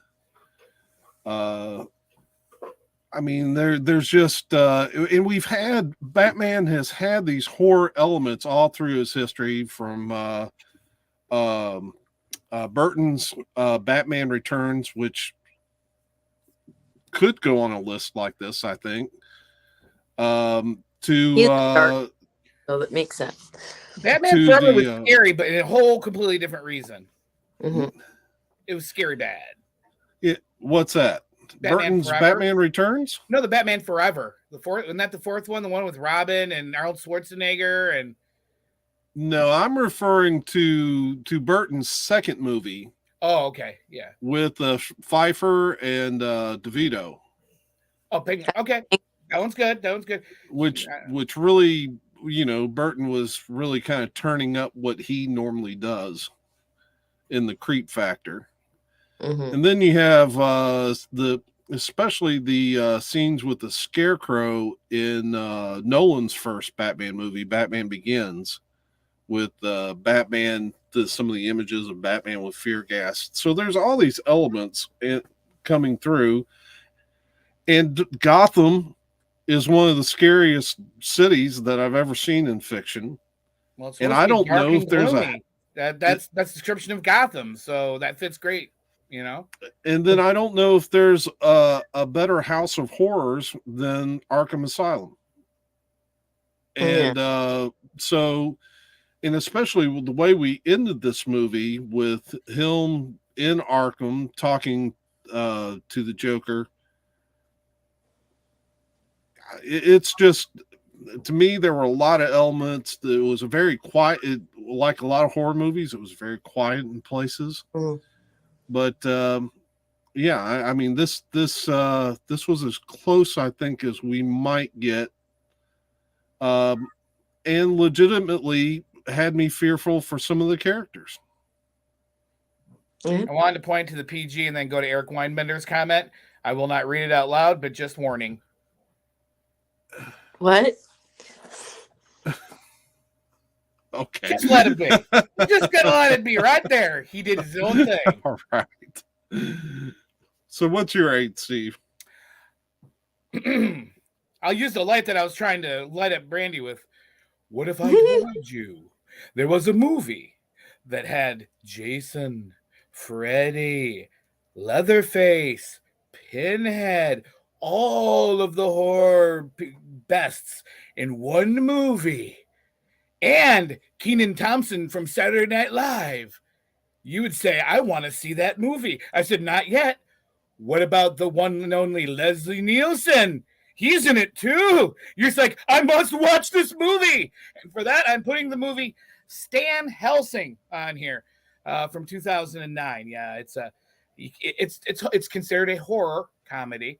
But if you've not watched Stan Helsing, about a video shop clerk, and he finds out he's actually Stan Van Helsing, and he has to kill monsters, and all the great horror greats are in there. So if you don't want to spend your time watching all these different horror movies, you can see all the characters in one movie.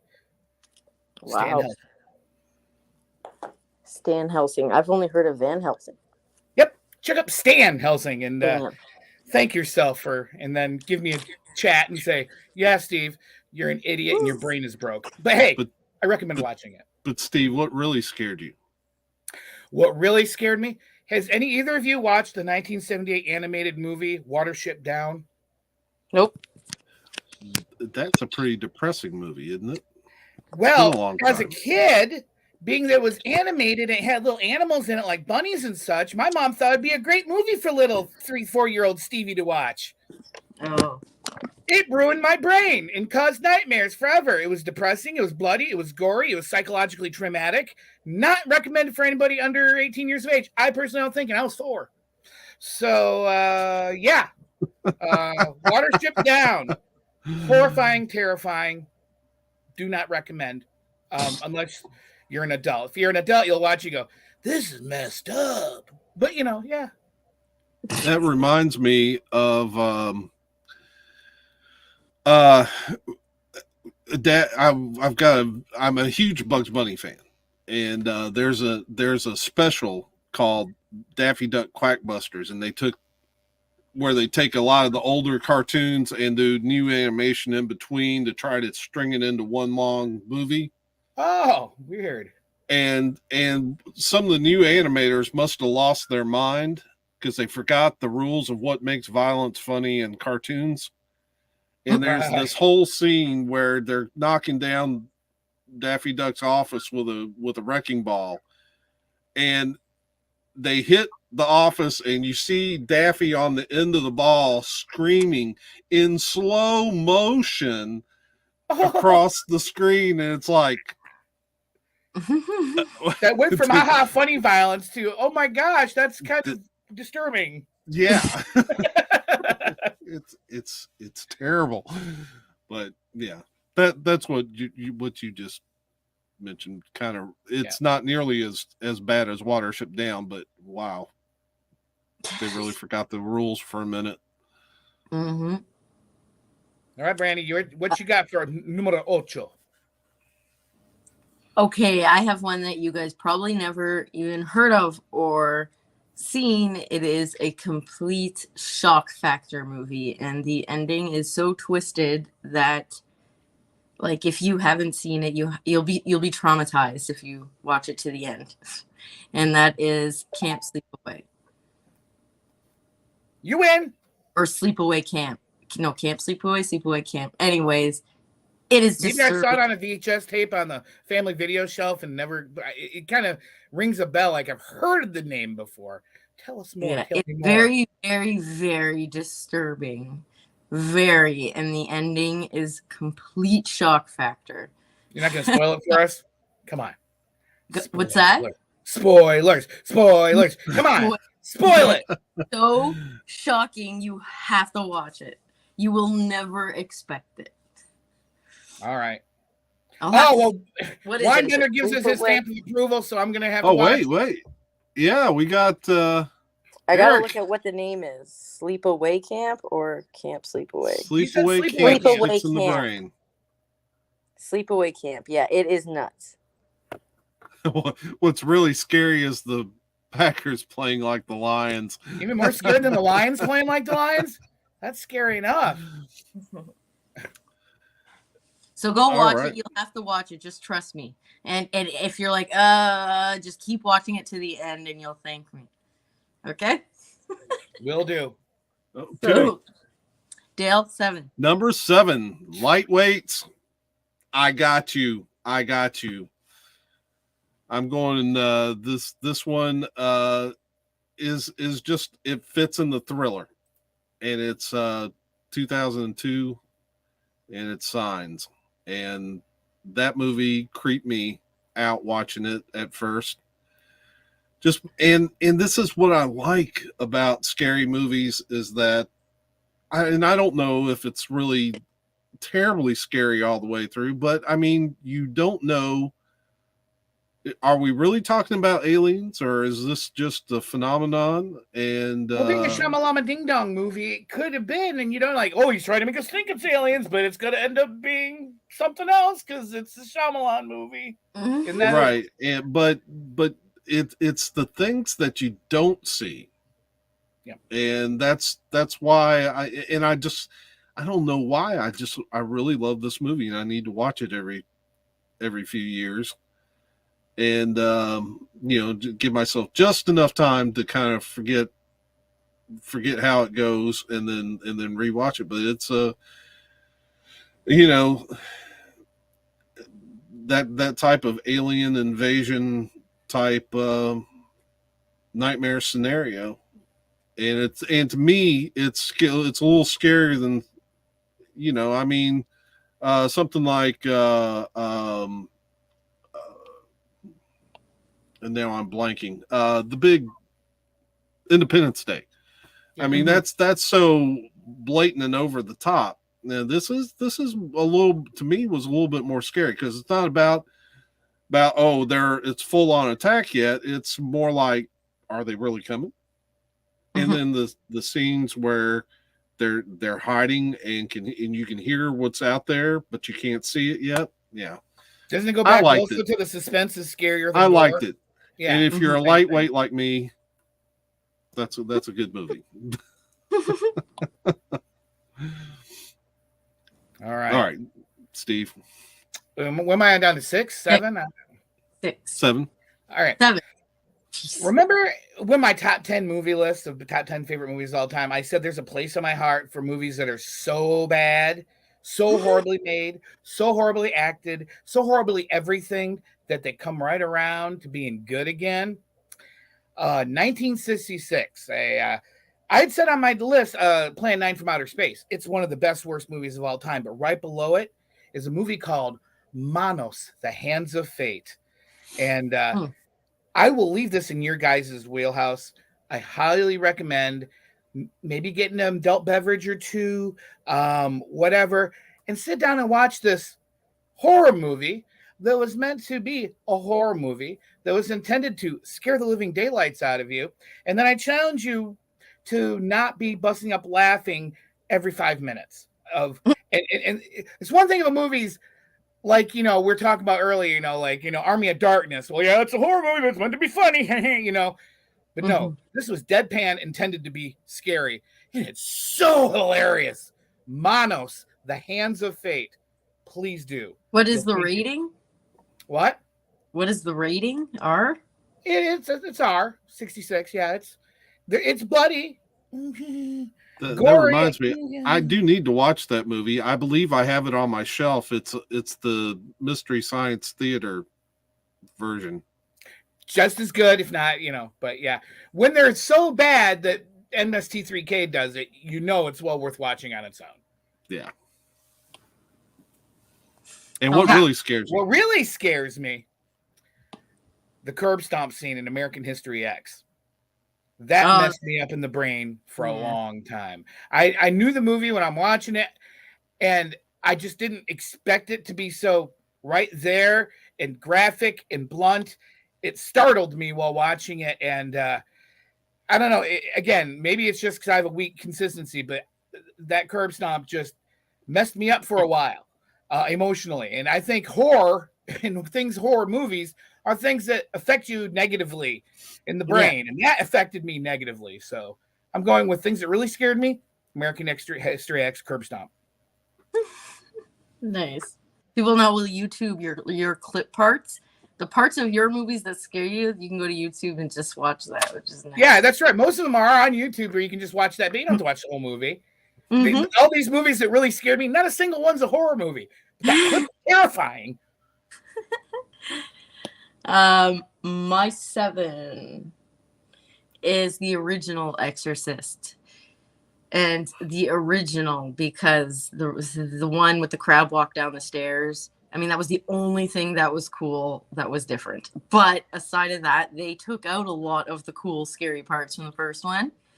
And, because, again, another trend horror movies do is they got to be somewhat, tone it down, politically correct, don't offend people, certain whatever. So, they try to clean it up a bit. And so I didn't like the remake as much, but the original, twisted. It's absolutely twisted. The original Exorcist. She's good. Was it also shocking at the time? Because we're talking about time. The one scene, I'm not even PG rating here. That was pretty above board. Like, wow, they went there. Wow. I don't know. I think that the one that you're talking about is the one they removed from the new movie. But I mean, it made the movie that much more crazy because it's a demon. I mean, come on. You're doing what with a what? Oh my Lord. Yeah. Exactly. So when it comes to that, I like no filters when it comes to horror movies because that's the whole point. It's supposed to be evil. Why put a constraint on evil? Just go for it. But, were you gonna be mad at the evil demon for being an evil demon and doing evil demon-y things? I mean, that's what they do. Exactly. So yeah, I suggest people watch the original one, and you'll see that bed scene, and you'll know what we're talking about. We can allude to it if they've seen it. They know. Oh yeah. Dale's like, I gotta put this on my YouTube list of trick scenes. Right again, The Exorcist, the cross, And Here's all the scenes they're talking about in the live stream. I'll do a little edit for everybody on my channel. You do that, Dale. Yeah.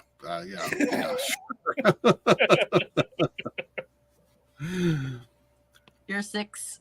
Dale. So we're at 6, and this will be Brett. the last big stretch for me.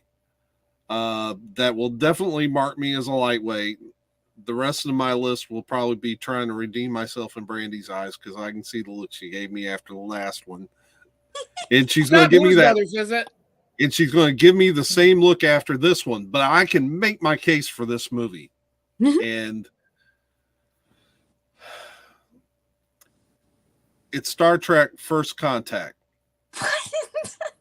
And I know, but Okay, listen, it's a horror movie. they're fighting the Borg. The Borg are these, not just one Frankenstein, it's a whole freaking army of Frankensteins. Hive, colony, come on, man. And Assimilation, they don't just kill you. They don't just kill you. They make you one of them. And then you got to remember all the horrible things that you do to people afterward. And you don't have any control over it. Yeah, that is kind of creepy. And the Borg Queen, what a horror villain. I'm assuming you've all seen Nope. Star Trek First Contact. I have, and I'll tell you a little secret coming up. I actually have a Star Trek movie on my list too. Not that one. But I mean, what a creepy villain. And it even falls back on some of the horror tropes, like usually the protagonists get in an argument and start fighting among themselves. And there's that whole scene with Picard telling Worf why you would say this to a Klingon, I don't know, but he says, ask him if he's a coward. And then Worf barked back, if you were any other man, I'd kill you where you stand. And, then they go off trying to beat unbeatable aliens that have infested their ship. That's my number 6, Star Trek First Contact, 1996, a horror movie. It is kind of good though that we have like the 3 different. You got, like you said, your lightweight, and then his random ones, and then mine's like if you're intense, if Actual horror you movies. dare beware. We're trying to get all people that would want to watch the stream and It's learn awesome. something and We find do some movies to actually. watch. It's cool that we don't really overlap a lot. Okay, so my next horror movie, a slave from Africa in the 1700s, goes all the way to Transylvania and tries to convince Dracula to help out the black slaves and free them from their oppression. But instead, Dracula just bites him and turns him into another vampire with the blaxploitation classic Blackula. I recommend another great movie. If it sounds interesting, I'd suggest watching it, but I always enjoy watching good blaxploitation movies, and Blackula is one of them. Blackula. Never Man, heard did it. you- So is it actually a scary movie or a comedy? Like Manos, The Hands of Fate, I think it was filmed and intended to be scary. Is it? Okay. No, not at all. No. So But what movie actually scared you then? what really scared me, you guys are going to laugh at me. You're going to think I'm a moron, but I'm going to skip a couple ahead on my list to coincide with what he just said. Star Trek II, The Wrath of Khan, the little earworms, the little eels things going in the ears. That scene messed me up after I watched it because it gave me the creepy crawlies. Yeah. I'm trying to sleep at night. I'm feeling these little wormy things crawling up my cheek and going into my fucking ear. Oh, man. Star Trek II, The Wrath of Khan. That one scene scared me bad. So one way your course. wife could get you is putting things in your ears at night. A little. Oh, if I was sleeping and she gave me a wet willy, I would have a heart attack and die. No doubt. Yeah. I knew this pick would be big with Eric. He's a blaxploitation fan too. And he's had a And I scary saw on his channel. He's shown the Blackula soundtrack. So yeah. Scariest scene in a movie for me ever of all time is Tank Girl of all things. The tube water torture scene. The claustrophobia vibes are too much. I'd rather fight Franken with a spoon. Yeah. So I guess we're at your number 6. 6. So this one, it's not real. It's not scary, but it's kind of predictable. You try, it keeps you on your toes, and it's just gory, and I like it because it sticks with me forever. Is Final Destination 2. Oh God, I forgot about that whole franchise. That really did mess me up too. I couldn't like go outside without like, is that it's like, am I gonna just die standing here? Is something gonna come through? Oh my gosh, that terrified me. I'm sorry, Brandon. I blocked it. That movie series terrified me so much, I forgot they existed. And you just brought up a fresh wound. Now I gotta go. But specifically, Final Destination 2, because I think everyone who's seen it is terrified of log trucks now. Anytime you're on the road, you see a log truck, Final Destination, all the time. So that's it. This is funny. I hate you now. Thanks. Frankenstein. I guess that autocorrect the Franken with a spoon. I was a little curious. I thought, well, I guess he meant fight Frankenstein with a spoon, but I don't know. But I thought it was Al Franken, the pundit, commentator, politician. I'd fight Al Franken with a spoon. He seems like I could take him. I could take Al Franken. Wow. Your turn. All right. So here all right. This is where I start to redeem myself. My number 5. I actually just discovered it. I don't know, 4 or 5 years ago, from 1982. I kind of dig Poltergeist. Okay. Yeah. Carrie it was creepy. It wasn't over the top. You know, in the blood and gore. I don't know what it is about blood and gore. I guess maybe I just, but at some point it just makes me tense. But this was a legitimately had some legitimate scares in it, and you know, and Steven Spielberg just makes a good movie. It's classic. I like. They're back. Oh yeah. I mean, when I was a kid, remember back in the days, guys, when the TV was on, and then after like midnight or 1 o'clock, they'd play the Star Spangled Banner, and then the channel would turn off, and then you'd get the static. My parents would have the TV on, fall asleep on the couch watching, and I'm in my bedroom, and all of a sudden the TV goes to static. I'm in my room. I'm like, all I could think of is freaking that dang movie, you know. So yeah, scary stuff. So yeah, no, it's pretty cool. Actually, or is that Poltergeist? That's Poltergeist, right? The person that takes the ghost out, that the girl, she's short, really, really small with the squeaky little voice. She scared me more than the Poltergeist. I don't know what it was. That you know, the main girl that takes, she's so short and tiny little voice like this, and it just that creeped me out. It was just perfect.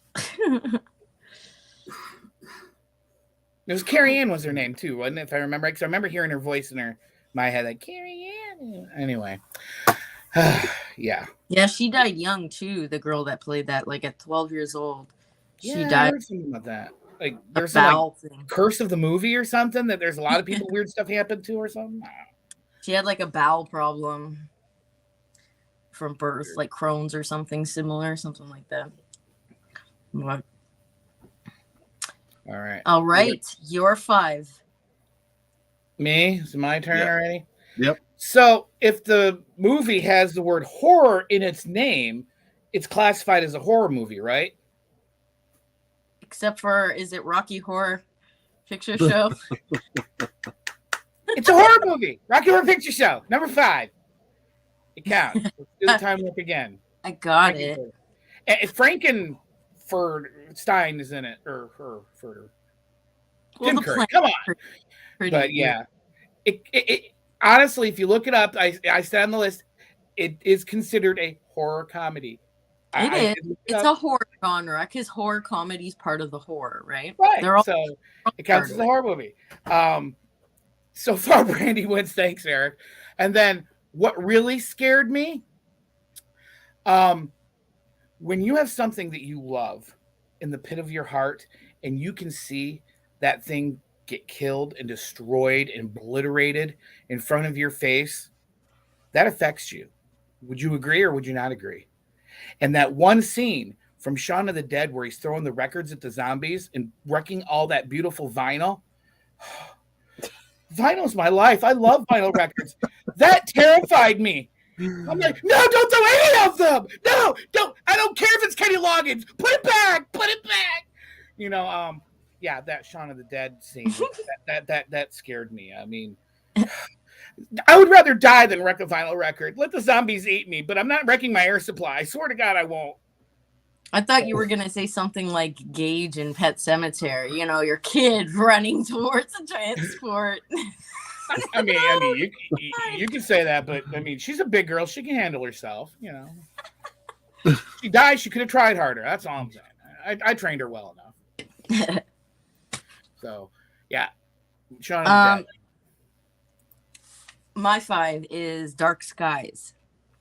The reason why I like this one, it's with Kerry Russell, is because I'm not big on sci-fi really, and especially aliens so much. Like, I don't like cheesy sci-fi, I guess, because I like to, I like imagination and creativity, but to me, if it could happen in real life, it's more scary, right? To me. And so Fourth or Dark Skies, it's about aliens, but it's a realistic kind of alien invention. It's creepy. It's like realistic-ish in what they would do, not cheesy. They actually look creepy and scary. It's a very tense movie. So for those that like realistic horror movies, not cheesy, but want to watch an alien movie, it's Dark Skies, and it's got Dark Skies, IES, plural, not singular. Yeah, Dark I'm putting it on my list to look up later. Yeah, it's with Kerry Russell, the girl off Felicity. Yeah. So she's in it, so you'll know the one, but it's pretty cool. Watch it. All right. Edie, what's up? Dale, 4. 4. And I said this top 5 was going to redeem me. I'd probably not. I like I said, I like being scared more by what I don't see than what I actually do see. I'm going with the Blair Witch Project.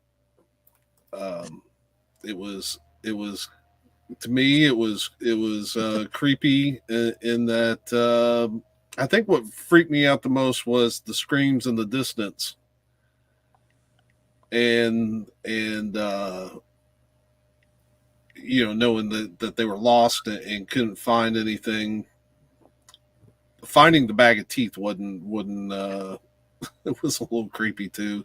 When did you watch it? Because I remember when I watched it was when it first came out, and there was still the whole thing of, is it real? It's a lost. Yeah, I was gonna say it was scarier until I found out, like, oh, it's just Hollywood garbage. But I thought it was real, and that added to the horror 10 times when I watched it. So same here. No, I didn't have that. I knew it wasn't real. It just I think again it was for me. It's just about what can you imply, and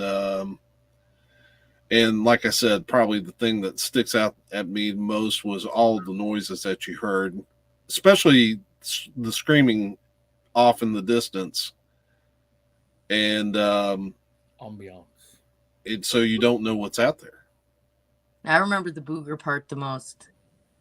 The camera in the nose and the booger. Yeah. See, Brandy, we remember the same scenes in the movies, and we loved them for the exact same reason. That you're like, that's disgusting and gross and hilarious. I love this. Yeah. Snot bubble. This is great. Nothing says horror movie like snot bubbles. I mean, it was a successful movie, so a few people might have liked it. Yeah.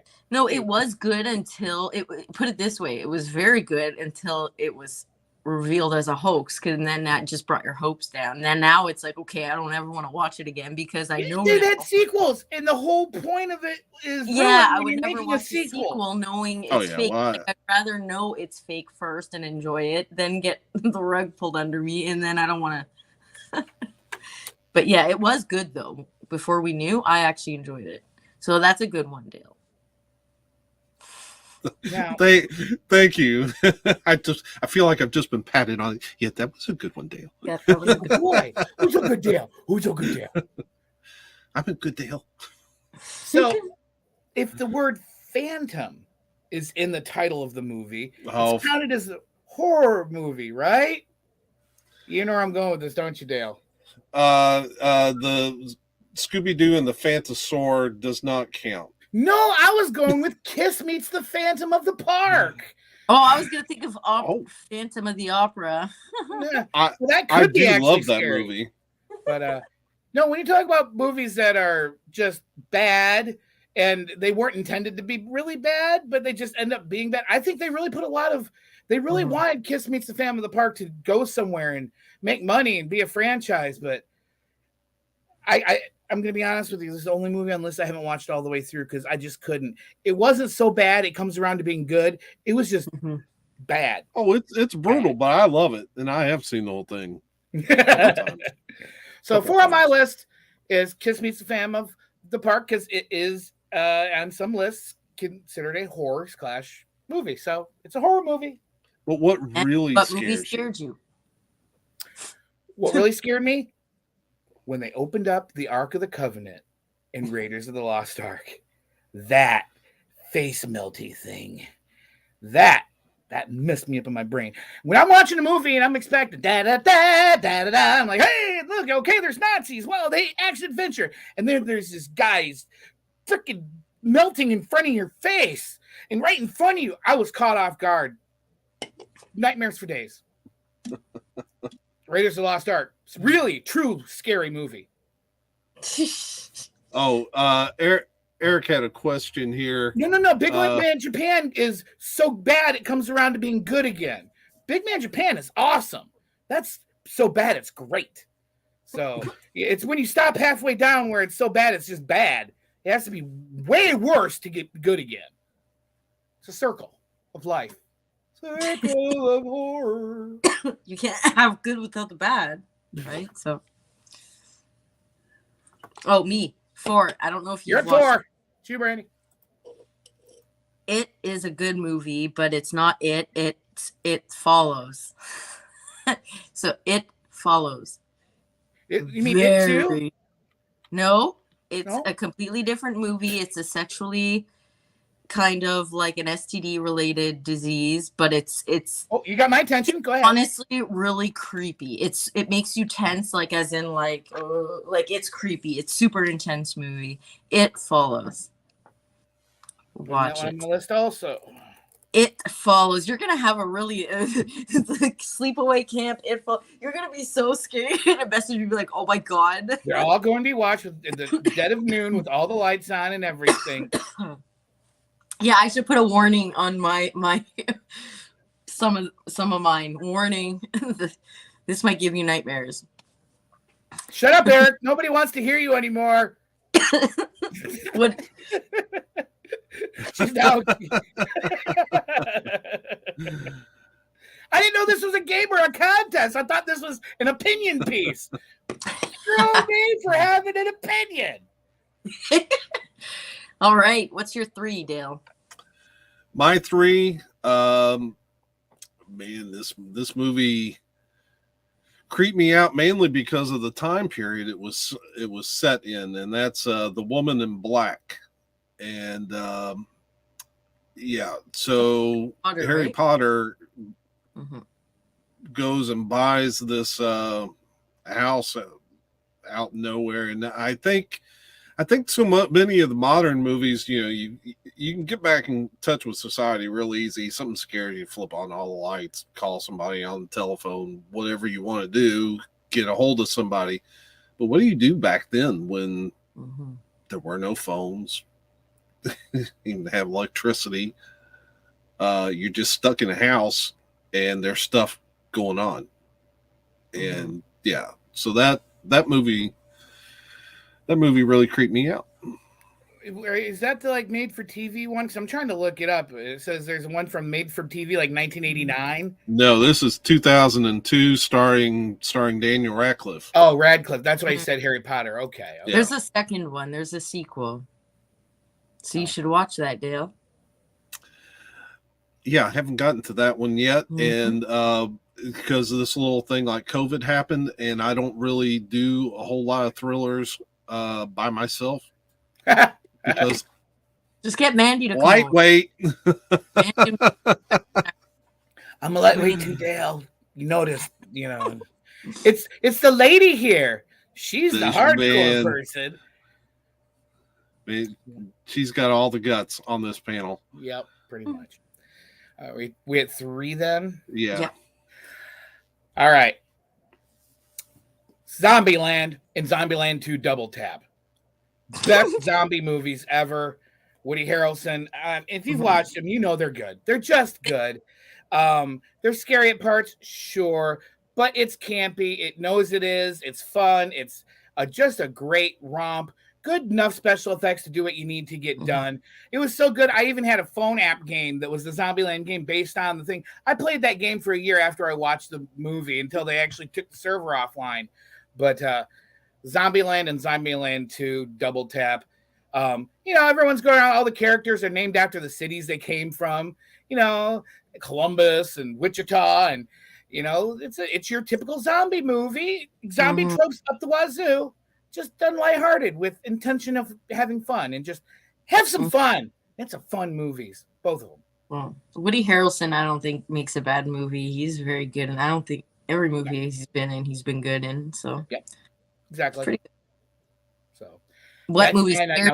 What really scared me when we found out in Who Framed Roger Rabbit that Judge Doom was a toon and his eyeballs bugged out and his voice went really high. I sounded like this when I killed your. Oh my gosh. Another scene. Who Framed Roger Rabbit? Not a horror movie, but that scene was a horror scene of all time. I can never watch it. And whenever I watch Who Framed Roger Rabbit again, I got to skip past that whole scene because when I see his little cartoon eyes bug out and his voice get really high, it just triggers PTSD.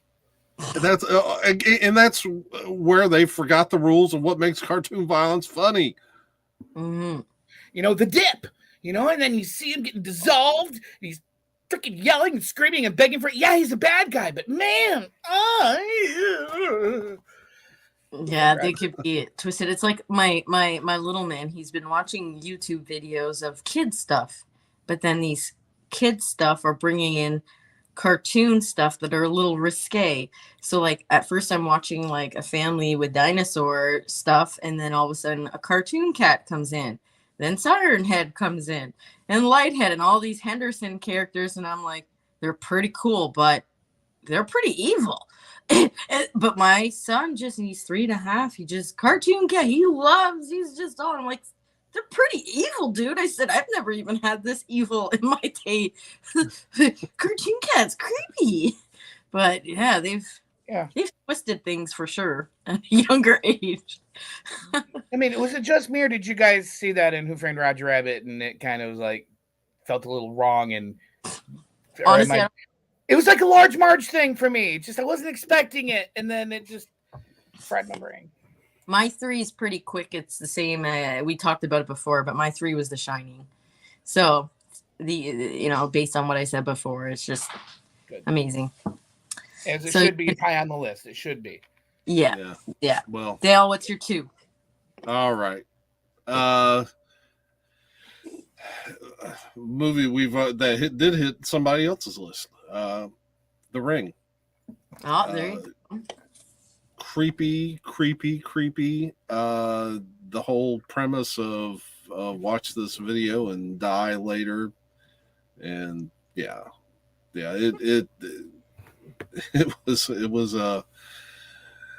it scared me. It True really story. scared me.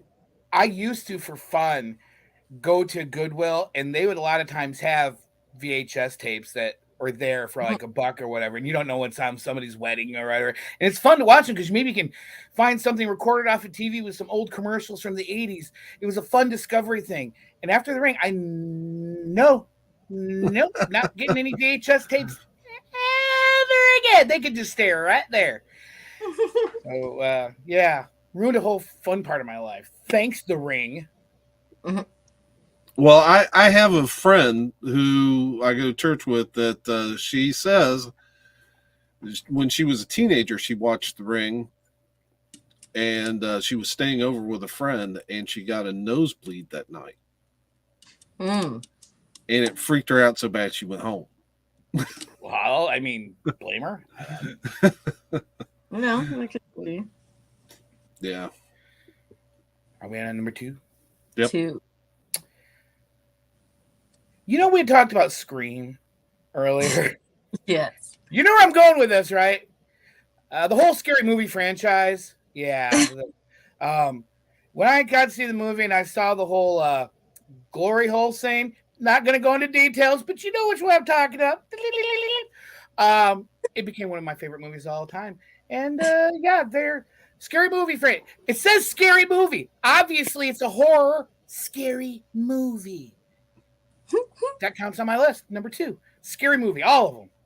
But what really scares you? Yeah. Dumbo. The pink elephants on parade. End of story. Enough said. Yeah, they're kind of creepy. That for our movie as old as it was, watch. It's another thing where like I'm going to put this in for Stevie to watch. It's a great movie. It's Dumbo. It's Disney, and I'm sitting there like, yeah, thanks, Mom. That's why I'm so screwed up. Make me watch this. You make me watch Watership Down. Your fault, Mom. It was your fault. Who Framed Roger Rabbit? This is all your fault, man. And then you're gonna watch if those things get you whatever, and you watch the ones that I just gave you. You're gonna I'm a you're gonna grown have age to man. rehab. I'm a grown age man. I can watch. I'm not scared of anything. Don't you say a word. They can't hear your voice. If I tell them something, they're gonna believe me. I can watch scary things and not get scared because I'm a grown man.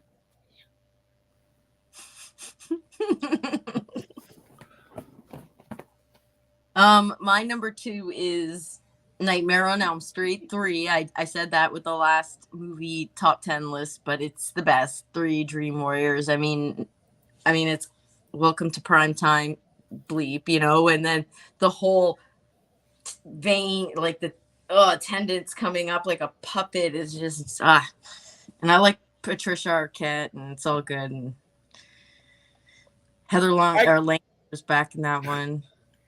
Eric, you don't understand how close I was to putting the squeal like a pig scene from Deliverance on my list. And I actually got cut at the very last moment.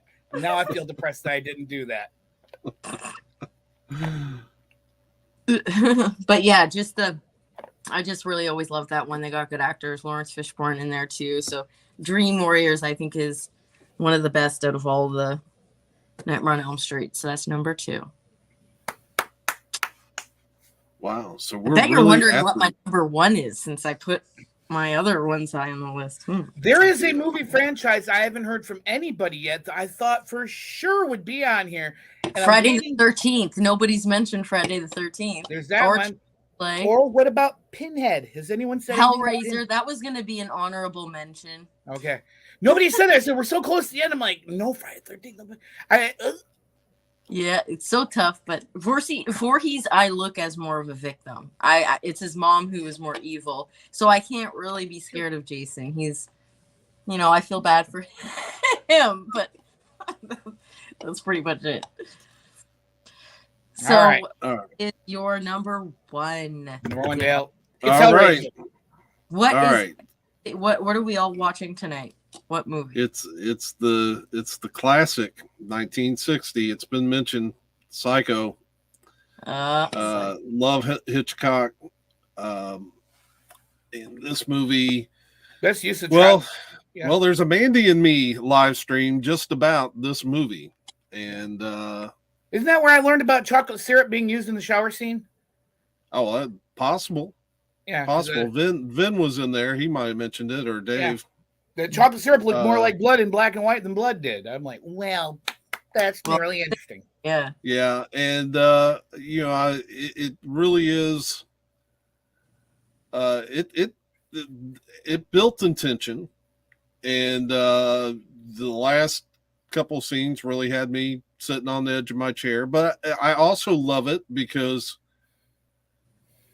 he was such a brilliant filmmaker, and to go from the big murderer in the middle to him trying to put that car with her body in the back in the lake, and it gets stuck. And I'm thinking, is Hitchcock really doing this? Is he really putting up? He's got this big murder, and he's really going to follow it up with a sight gag? It's a similar thing as birds. I'm like, you can't train birds. And look at these scenes. There's hundreds of birds tagging me. This is really happening. You don't train birds. They're not like dogs. You can't tell them to do something. They'll listen. This is really happening. People are getting killed by birds. But yeah, that car gets stuck, and I'm thinking, well, one, how many cars are in this lake? Mm-hmm. And then what are you going to do? It's too far in for you to pull it back out. You better hope it goes down. And yeah, it's two. just, yeah. Dale, where's Hitchcock Mom was so brilliant, huh? Where's your mom right now? Where's my mom? Yeah. Is My she in mom- a chair in another room by chance? She in a Oh. chair. In another room. I was going to say, Where is she? Where is she? Yeah. yeah. We didn't ask if she passed away or not, Dale. We just asked where she was. Yes. We asked where she was. Hence your Psycho movie. Yeah, There's gotta be a yeah. reason why. That's your number one. Yeah, that yeah, he's just so brilliant. There's a number of movies that could have gone on this list, but Mm-hmm. and part of and I don't know about the birds because I've got this Alfred Hitchcock box set that I'm working my way through, and I haven't got to the birds yet. Part of that is just trying to get the nerve up because I think it's got such a big reputation. Rear Window was good too. I mean, Alfred Hitchcock can make some movies. And again, I reiterate, blood and gore do not mean scary. Suspense and proper tone, music, themes, so many things can make a movie way scarier than, oh, look, I just ate his heart. You know? Yeah. So, yeah. I guess it's time for me to do my Good number one. choice, Dale. That's Psycho. good choice. Good choice. Good choice. You redeemed yourself. I'm going to redeem myself right now with my number one pick. It's Hellraiser. No. My top one picks are the only ones on my lists that were also both in my top 10 favorites of all time. And so the number one horror movie that I have that was on that list and is also on here would be Attack of the Killer Tomatoes. I mean, it's about murder and monsters eating people. I mean, it's the typical tropes of a horror movie. It's considered a horror comedy. So, number one best horror movie of all time is Attack of the Killer Tomatoes. And if you haven't watched it, you have to because it's a classic. It's a number one on most people's cult lists of movies so bad they're good. And it is the king of so bad it's good, Attack of the Killer Tomatoes. And then what really scared me, and I mentioned this in the other live stream, when you get a movie that honestly affected you from the day you saw it to the day now, how you think of your life, how you consider your life, something that's so shocking and comes out of the blue that you weren't expecting it as a young kid, in a movie that was made for young kids, that moment, Optimus Prime turned gray. He didn't just die in the Transformers movie, but the way they filmed it, the way they shot it, and you saw tons of Transformers get shot and blown away, but they didn't all of a sudden turn gray. And when you saw that gray, you knew that he was never coming back. He was gone. He wasn't just a robot that got deactivated. He was a life and he was a soul. And you saw your father figure. You saw your hero. You saw the person that no matter what going out of this movie, at least Optimus Prime will be fine. Wrong. You were wrong. They killed him right in front of you and made sure, more than anything else, you knew he was gone for good and nobody cared about you or your young 8-year-old feelings. And so what really terrified me was that one scene in Transformers the movie where Optimus Prime died and turned gray. That image has been in my mind for 40 years now. Brie agreed with me. Brie agreed with me. She said that's in her mind. That horrified her too. I'm not alone. He showed me the movie a while ago. I had to watch it. I felt the same pain when Thanos ripped the Mind Stone out of Vision's Vision. head. Oh, yeah. And then he turned gray too, which was a nod to the Transformers movie. I know it was. But, the probably the even creepier thing, did everybody watch WandaVision? I watched WandaVision. When she had that vision, when she's that one episode where she looks up at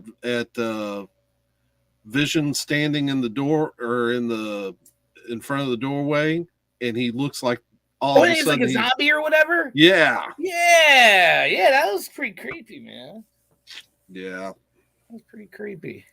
That WandaVision wasn't a horror show in the conventional sense, but there was some really creepy stuff. Mm-hmm.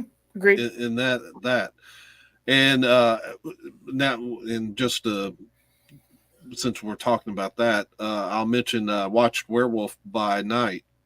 I need to see that. I've heard so much. And that's the 1 hour special, right? That just came out. Yeah, and I liked it. I thought it was really good. I read the comics, Bloodstone, and all of them, so I guess I should watch it. Yeah. Yet. All right, Brandy, you are running up the backside. And this is the big reveal, because obviously, according to Eric Weinbender, you had clearly have the best list on this panel. So everyone will have to watch this one tonight. So the reason why this one is on the list is because it hits all the check marks. It's a B-rated movie, so they don't give a crap about the way they look and all that fancy dancy stuff. I love B movies. Acting's pretty legit. It is a suspenseful. It's got music that will traumatize you to the point where every time you hear that song again, over and over again, you'll think of that. It could really happen, and it's extremely gory and unpredictable. It is You're Next. You're Next. You're Next. Haven't watched it. Go watch it. So it what was the it one? It appeared. It's again. You're Next. What was the other? Follows. It follows You're Next. Are they related to each other? Nope. Don't they could be in the same franchise? Nope. So Sleepaway Camp or Camp Sleepaway, whatever that was, Sleepaway Camp, and then It Follows, and then You're Next. You're Next is a very good movie because it hits all the boxes as far as I can see. So what's that wine better? Listen, Eric's smack talking again. My movies might not have been the scariest movies, but they were all the most entertaining. Come on now. Okay, fine. You clowned us, Brandy. I guess you won the contest. Like, if you want to watch, if you're a real horror scary, I guess yours is a funny one, which is good. Yours is if you want to have fun. The hell, this is full of scary things. They Dale's traumatized me. They gave me brain damage. I got therapy sessions off of these. My list is truly scary. Not your guys' scary movies where it's obviously scary and it was meant to be scary. I'm talking about things that mess with your brain. That is terrifying. Pee-wee's Big Adventure has scared more people in this world than any Freddy Krueger movie. Then watch I dare you tonight, then with your woman, watch Sleepaway Camp. Then that will disturb you so much that you won't even remember anything else. Make it to the end. Trust me, it's at the end. I'm gonna. Okay, I'm gonna go though. Got my little man, so. Well, we're glad that you came in. It's always a good time. I'm glad you Yeah. settled down and got a lighting That's scheme fun. figured out for the majority part. Thanks for doing And that. obviously, I had a genuine need for some legitimate Halloween horror list on this panel We'll come back for because I Christmas, certainly didn't bring it. Top 10 best Christmas movies. Yeah, that's the next one. Well, Top there's 10 Die Hard, Die Hard worst 2, Die Hard Christmas with a movie. Vengeance, Die Hard. Die Hard. That'll be the debate whether or not it's a Christmas movie. All right, guys. Nice. Go watch those movies and let me know. Message me on Facebook. Let me know what you thought. All right. Bye-bye. Bye-bye. And that leaves us. I guess we're the losers. I don't know. I got Dane Bramage, so. I love that. That was off of Dane Bramage. That was off of a comedy special. I remember seeing that. Football time for me. Yeah, I got to see if I can find. I don't know when the Wildcats played the Volunteers, but I got to see if I can find I'm sure it's on my DVR. You know, that's what I'll probably be watching tonight. I guess I could. It's Halloween weekend. There's some things I still need to watch. I probably ought to pop out the Birds. Because yeah, I mean, I need to work through that. I need to see everything in that Hitchcock box set. Some other good ones that we didn't mention. I guess some honorable mentions, stuff that I like around the Halloween. We'll throw Friday the 13th and Hellraiser on there because we kind of brought that up and nobody had it on their lists. Right. There's a two-part talking superhero genre, and because I think Eric back here mentioned Multiverse of Madness. Yeah, had definite horror vibes. Of course, it was directed by Sam Raimi, so you know. It had Bruce Campbell and it had other references to Evil Dead and Bruce Campbell with the hand he couldn't control. Ain't that a funny nod? That was great. A movie that probably not a lot of people have seen, probably not a lot of people know about, is a made-for-TV, I guess, made-for-TV, or maybe went direct to DVD. There's Batman versus Dracula, and it was the same animated series that was early 2000s, and I think The Edge did the theme song for it. Okay. And I always thought that was a great animated series. I've got the whole series on DVD. But I don't think because it was so overshadowed by the early 90s animated series, I just don't think it got that kind of attention, but it's great. And the Batman versus Dracula, I guess because maybe it wasn't shown on TV, it's a little rougher. There's some blood and violence that probably would not have made. Is Mark Hamill doing any voices in it at all, or no? Because I know right around that time, that's when he was doing the Joker, but he also did some other characters around. So I don't think he was in that movie. I don't think they had him in there. And then there's also there's a newer, can't forget Batman Gotham by Gaslight, in which that was cool because I love multiversity type stuff, man. Yeah, that's cool. So you have Batman versus Jack the Ripper, and then they just recently put out the 2-part Batman: The Long Halloween. Not horror movies, but definitely get you in that kind of thriller Halloween type vibe. And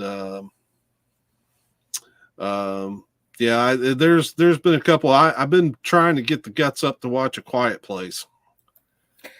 I've yet to watch it. I love Jim Halpert. I mean, what's his real name again? to Krasinski. Yeah, John Krasinski. But it's just like, man, I am the kind of guy that depends on some movies. I'm sitting there watching them and listening to them intently. But there's sometimes where there's a movie and I'm watching it and I'm kind of doing something else. I'm ADD.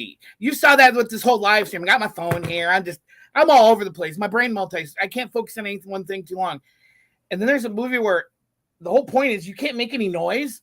That means I gotta actually watch this thing like intently to figure out what the heck's going on. And I've been scared to do that. So I haven't done it. I should just take my adult ADD butt down, sit down, and watch Jim Halpert be quiet for 2 hours. That's what I need to do.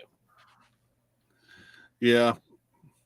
I don't know what it is about horror movies and the gore, the ones that are real gory, because it's not like I've got such a weak stomach I can't see stuff, but the blood and gore just kind of distracts me, kind of stresses me out. I mean, even with when Thor loses his eye in Ragnarok, it's not like I can't look at it, but it's like it's just distracting. It's like, man, that's got to really hurt not to have an eyeball. A lot of movies are trying to be gratuitous for shock value, but when you've seen that enough times, it loses its shock value and it just becomes distracting, I guess.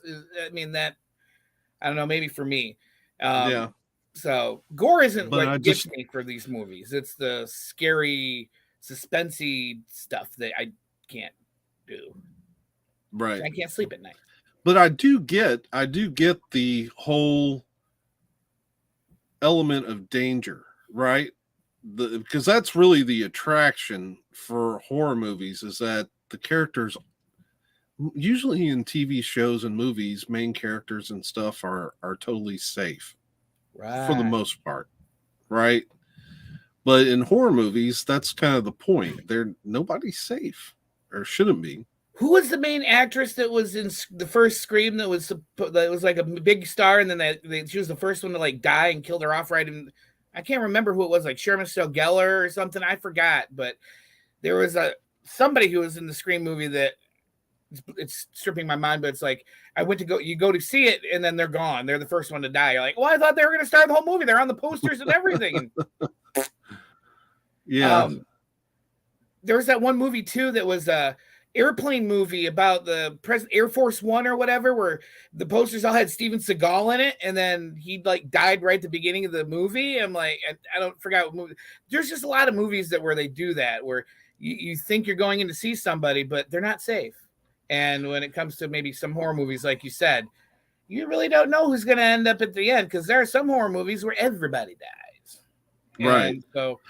And I think Brandy had a good point when she talked about kind of unbridled evil, and facing villains that really have no constraints. Yeah. Can't evil just be evil for the sake of being evil without, well, he does evil things, but you got to understand when he grew up, blah, blah, blah, blah, blah. No, I want back to Transformers. Megatron was an evil bad guy. Why? Because he was the bad guy and he was evil. But now we got these movies of, Megatron was in the fighting pit as a gladiator, and the Autobots were the oppressive upper class that crapped on the lower blue class Decepticons, and they're just trying to fight for their freedom. I don't care about that. I want evil. And you don't get as much of that. Right. You really don't. Right. And that brings me back to my point about Batman having so many horror elements. I mean, the Joker, there's your horror villain right there. Killing Joke wasn't a funny thing. No. And that's what I was getting ready to mention, was a Killing Joke is almost unbridled evil. Yeah. I mean, what he did to both Gordons. Ooh, that was sick. Yeah. Agreed. But at the time, it was kind of a thing that people remember I said earlier, they actually went there. They went there. They actually did. It was a big deal. Yeah. And I can remember reading that graphic novel when it first came out, and just my mind was blown.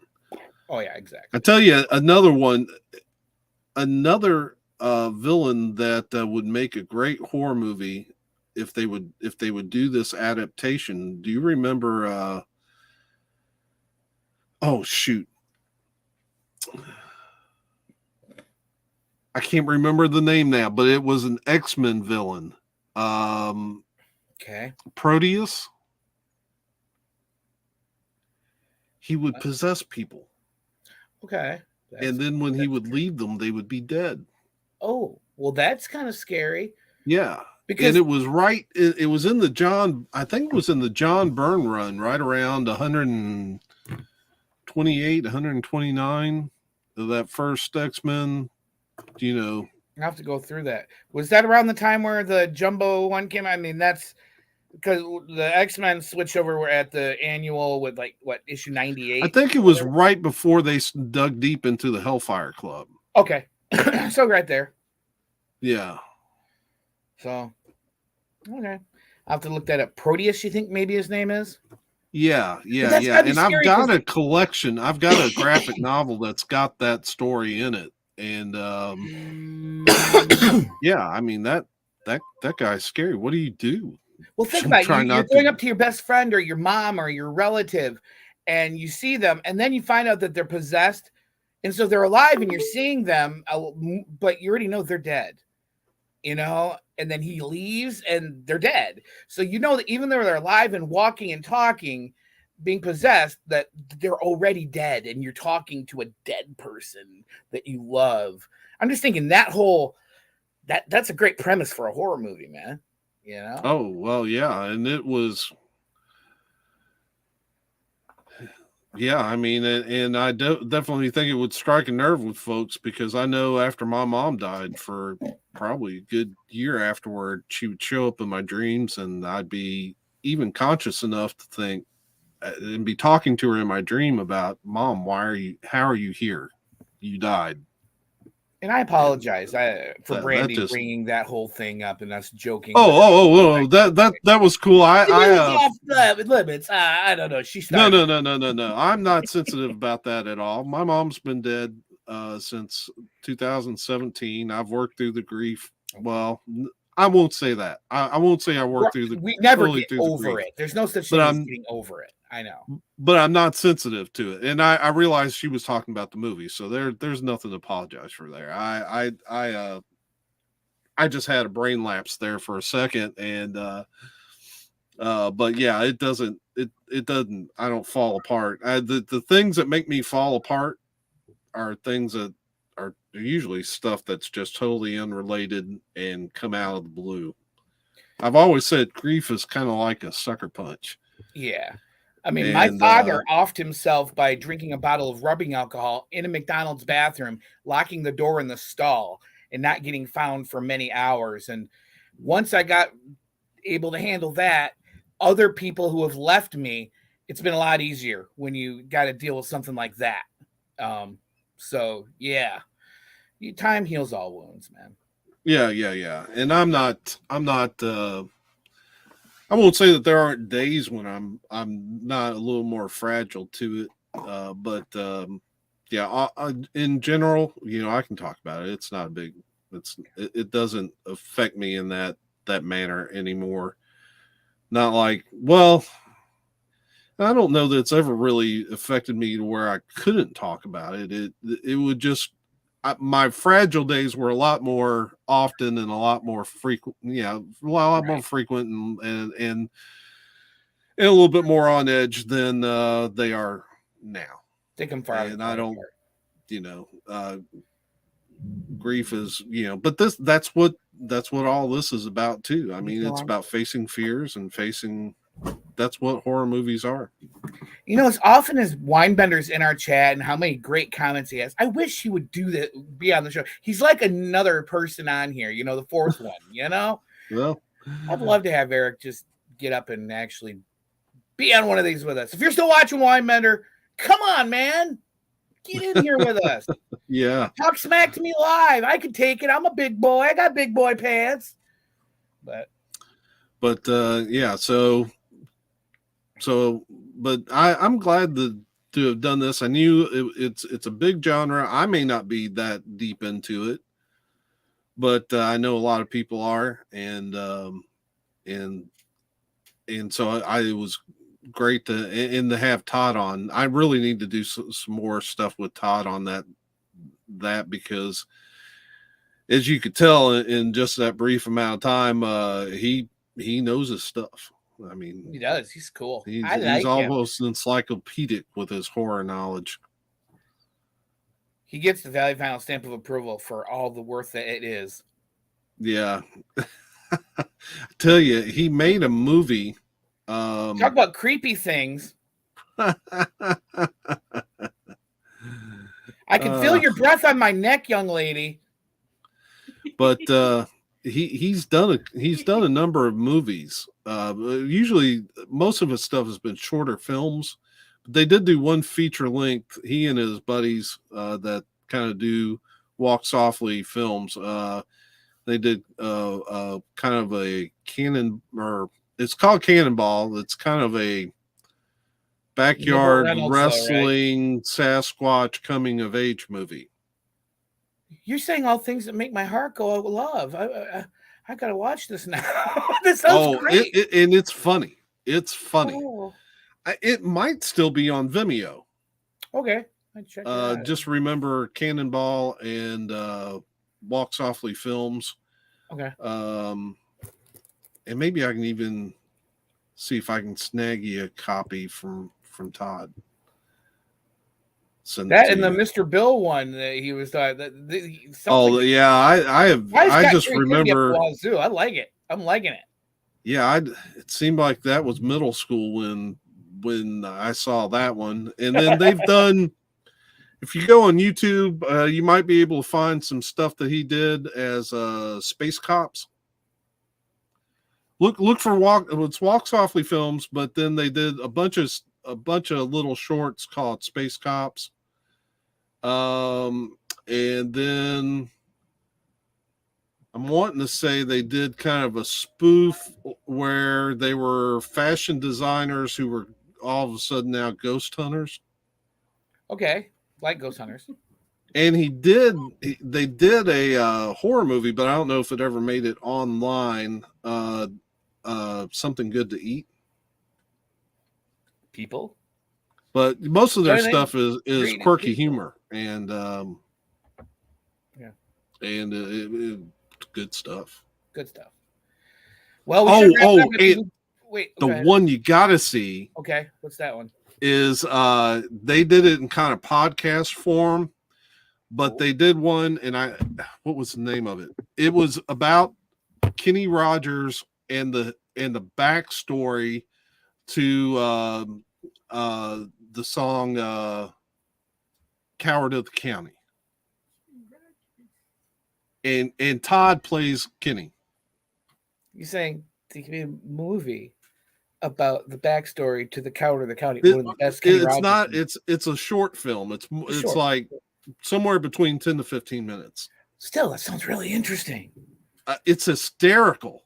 Okay. Because he points some stuff out that you think, well, how did I miss that? And how did they get away with that? And hey, look at our new chat friend. Oh, wow. Man, internet bimbos will find you anywhere. Hey, Bree, take down that website. I'm going to go to it later. I'm good. So anyway, you and I have to talk. We've got less than a month of Thanksgiving. Are we going to do a Thanksgiving? Should we? It's up to you. Special. You make the calls. What would we do for Thanksgiving for a special? Huh? Got movies that have to do with Thanksgiving and turkey that are not. You and I did a pregame special. Oh yeah, that's last true. year. That's true. Good. I'll leave it all up to you. Whatever you say goes, I'm in. So that light right there is really showing about 6 bags under my eyes. It's shadows. They're not really on your face. I can tell. But yeah, I mean, we got that coming up. We've got the I do want to do a Christmas live stream. And I want to do some more stuff. I got some more stuff bouncing around up in here that I want to do. Don't think I don't see what you're doing in your shenanigans. But yeah, And, Christmas, Thanksgiving, finding out. As long as all the insanity that I have and my craziness isn't too much for you.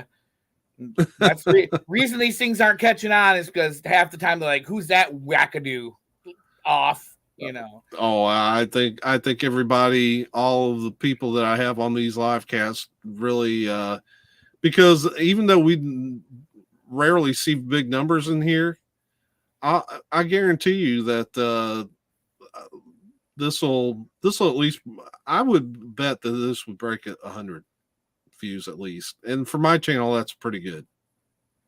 I just think, like Siskel and Ebert, Laurel and Hardy, there's always, the two guys, the one more serious guy and the one guy that you wonder what medication he's on. And, it's always good to have those. You got to have one and the other, Yeah. Case point, All right. all this whole time I'm talking to you and I'm staring at the hot girls for you down there. I'm like, so what they do? Like, they throw out the one with the black heart and they're like, well, maybe they don't like that. Maybe they want to kiss. So they throw out the one with the kiss. And then they're like, maybe that's just scaring them. Maybe let's just do it again, but this time with nothing behind it. I mean, I'm just trying to think of the logic behind the three. Are they three separate robots? Or is it one robot and they're programmed to do it 3 times, 3 different ways? My brain, that's where it's going right now. I'm trying to concentrate on how does the technology behind it work? Yeah, I'm just sitting there. So. I don't know. I just it's just amazing all the different ways that they find the way to put something on there. I can't put up an Instagram picture without people promote this here, promote that there. It's like, just you're not the people I would want to hear from. No. I'd rather hear from people who actually have genuine comments to make. I'd rather have 100 views from people I know and like that I know like me than 2,000 views and then there's like 50 a-holes saying stupid crap in the comments, ticking everyone off. So, but anyway, I'm going to go. It's been over 2 hours and 40 minutes. I got to pee again, so I'm going to go pee. And I thank you for having me on as always, sir. All right. And I guess we'll wrap it there. Wrap. Your freestyle, Dale. Go. No. Wrap it up. No. Now. Wrap it up. No. No. No. No. Okay. Nobody wants to see that. You're right.